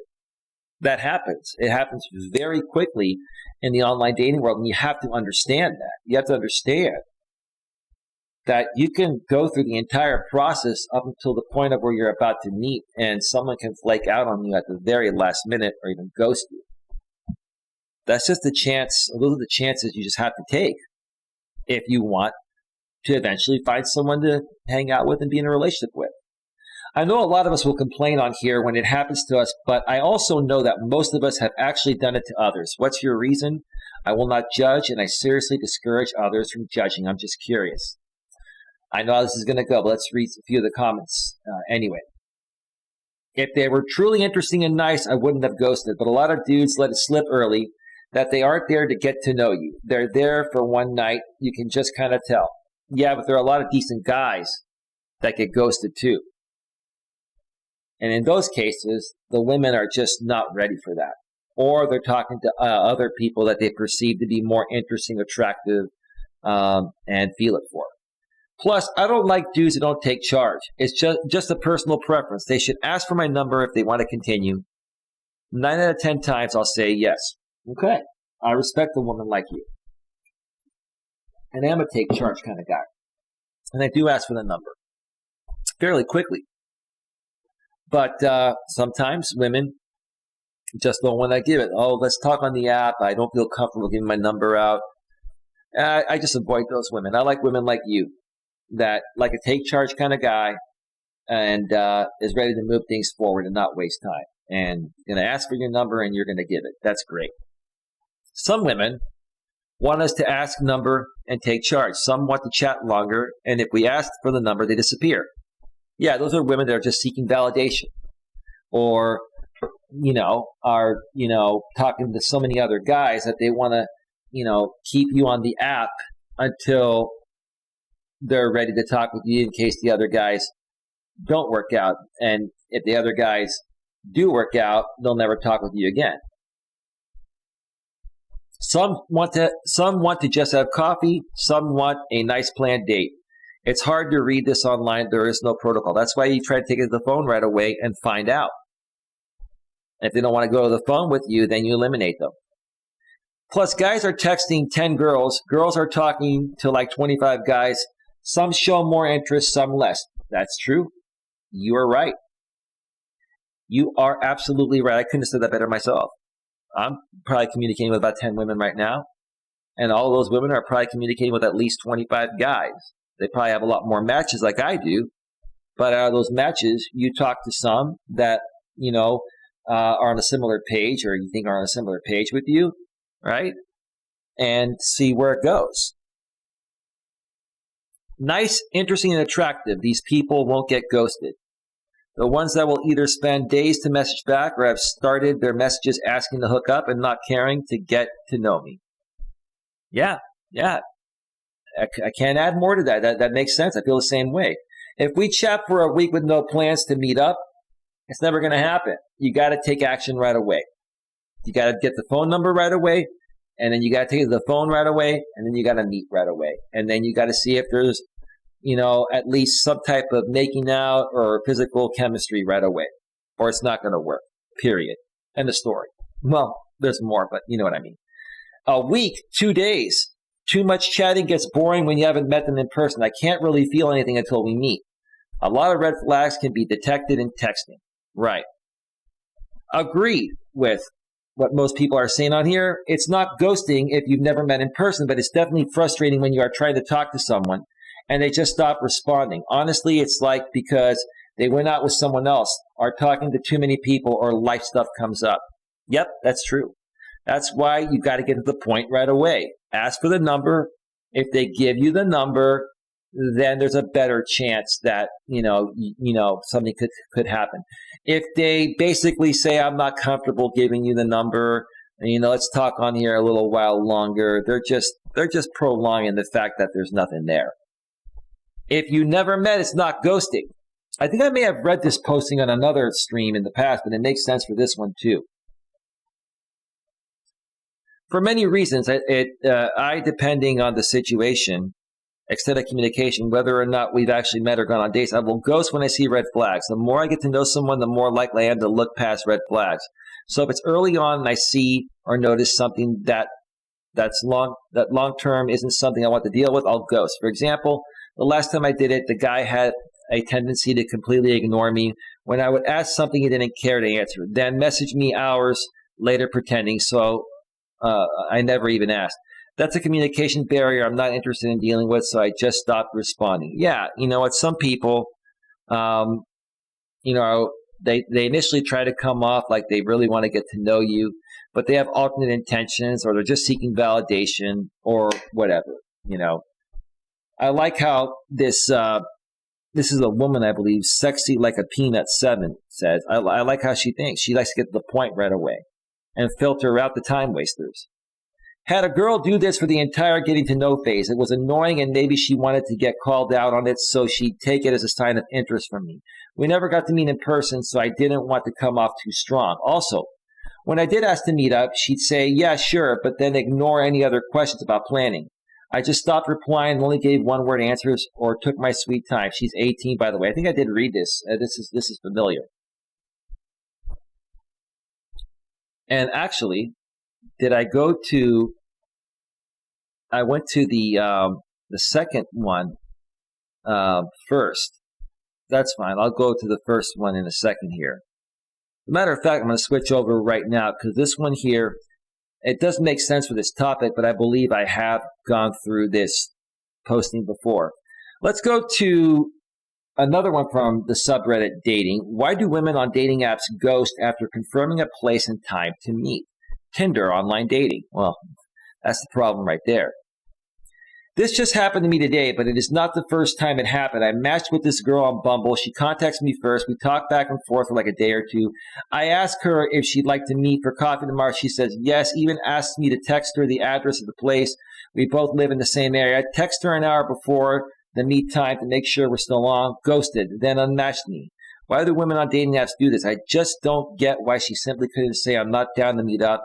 It doesn't take any effort to do that. Edit, before I get crucified on here, I know men do it too. I'm just trying to understand why. Ego and attention. Or a better offer came up. Ego and attention, validation, or a better offer came up. You got to take all that into consideration, guys. This is so true. It's so sad that people do this nowadays. I think most people on dating apps use it solely as a confidence boost. That's a possibility. That's called validation. Women love validation. It's normal for them. On online dating, it's really easy to get a lot of validation because there are a lot of thirsty beta males that are going to, give women that attention. You don't want to give them the attention, then, don't just swipe on anyone. A lot of guys out there are swiping right on every single woman possible. Not the right way to look at it. Or Instagram boost, which results in the same. Or why is almost every girl linking their Instagram profile and then does this shit? Easiest way to get followers for a girl. Yeah, I think I've read this one before too, but it makes sense for this posting. One reason they had a better prospect and was too chicken shit to cancel. Catfish do this too. It's become quite common for men and women these days concerning online dating apps. she's apathetic. Apathetic, I mean. Be glad it fell through. Yeah, it's true. If it's not meant to be, it's just not meant to be. If it doesn't work out, guys, think of it as the woman doing you a favor. I've personally never done this. I'll normally get a guy's phone number first, then set up something, typically after making sure we click. That's a good thing. I like that. Only thing I could think is they got scared about meeting. It's not an excuse, but it is really scary meeting a woman. Are we more likely to get kidnapped, raped, murdered, etc.? Some women might just want the attention. They could have another date come up or be talking to multiple guys. That's what it is. We're all talking to multiple people. We're going to go after the best option. And when we have the best option currently and we set up a date, and then between the time the date's scheduled,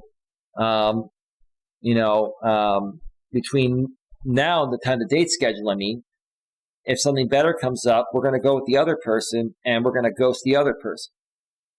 That's what happens. That's why you got to meet people right away. You got to go for the number right away. You got to get to the point. You got to streamline the process if you want it to work. Personally, when a guy rushes to meet me, it creeps me out. I like to talk for a bit first, at least a few days or a week. I may give you a day or two, man, but nothing more. I want to talk a week with you without meeting. 1, maybe 2 conversations, but now I'm at the point of where, after what happened with this last woman, I gave her 2 conversations, an hour each, and then she tells me that she's going out on Friday night, the day before we're supposed to go out. The day I said I'll call you Friday night to confirm our date and to finalize it. And then she says she's meeting up with not meeting up with somebody else, that she's actually going out. Come on. And then she sends me a message a few days later after I reached out to her, not having heard from her, and basically says that on second thought, because I'm not a single father, that it wouldn't work. What a BS response. That's why you gotta go for it right away. I should have probably tried to meet her, that same night. And if she said no, then she's not into me, right? Because now she's going out with somebody else, and then she tried to tell me in a text response that she wasn't. It's BS. When you get ghosted or the attention from the woman is lost, she's giving it to somebody else. That's the bottom line. So she says, personally, when a guy rushes to meet me, it creeps me out. I like to talk for a bit, at least a few days or a week, then make solid plans to meet up. When I've not done this, I've been put in some really bad situations. Well, you should be able to get a good feeling with your intuition, ma'am, on how a guy is after one phone call. She might have just been after an ego boost. Yeah, validation. Because she's a shitty person that lacks empathy. I wouldn't go that far. Not all women that ghost guys are shitty people, are shitty women. I've ghosted many women. Does that make me a shitty person? No. But if somebody's wasting my time and they're playing games, I'm going to ghost them. I'm not even going to give them a response. The only reason why I've given some of these women responses, like I mentioned in the past, is I'll make content out of it. I'm curious to see what they're going to say so I can use it for content as an example to teach you folks more on how to handle these situations. And that's where I'm going to wrap it up right there, because I believe I have gone through these before, but I wanted to add it to this show to bring a little more value because it makes sense as well. And not everyone watches all my shows, so I want to make sure as many people saw this and why it happens. I want to make sure as many people, as possible get this information so it can help them. All right, let's switch back over to full screen. Short segment, only about maybe 15, 20 minutes here. We're going to wrap things up. We are at 3 hours and 17 minutes. I want to thank everyone for being here. Thank you to Queen Helen Casey. Thank you to, who was here earlier on YouTube? Holly, Hopeful, and Blessed. Thank you for being here. Information Man Show, thank you for being here. Lewis Fuller, thank you for being here. And I think even Critical Mass Vlog was here earlier. Coach Mike was here. in the house. Also, I want to thank Claudia.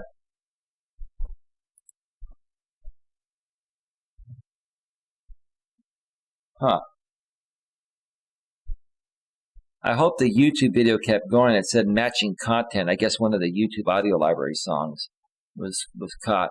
I was able to resume, but I don't know if it stopped the stream until I clicked resume. But anyway, whatever. It is what it is.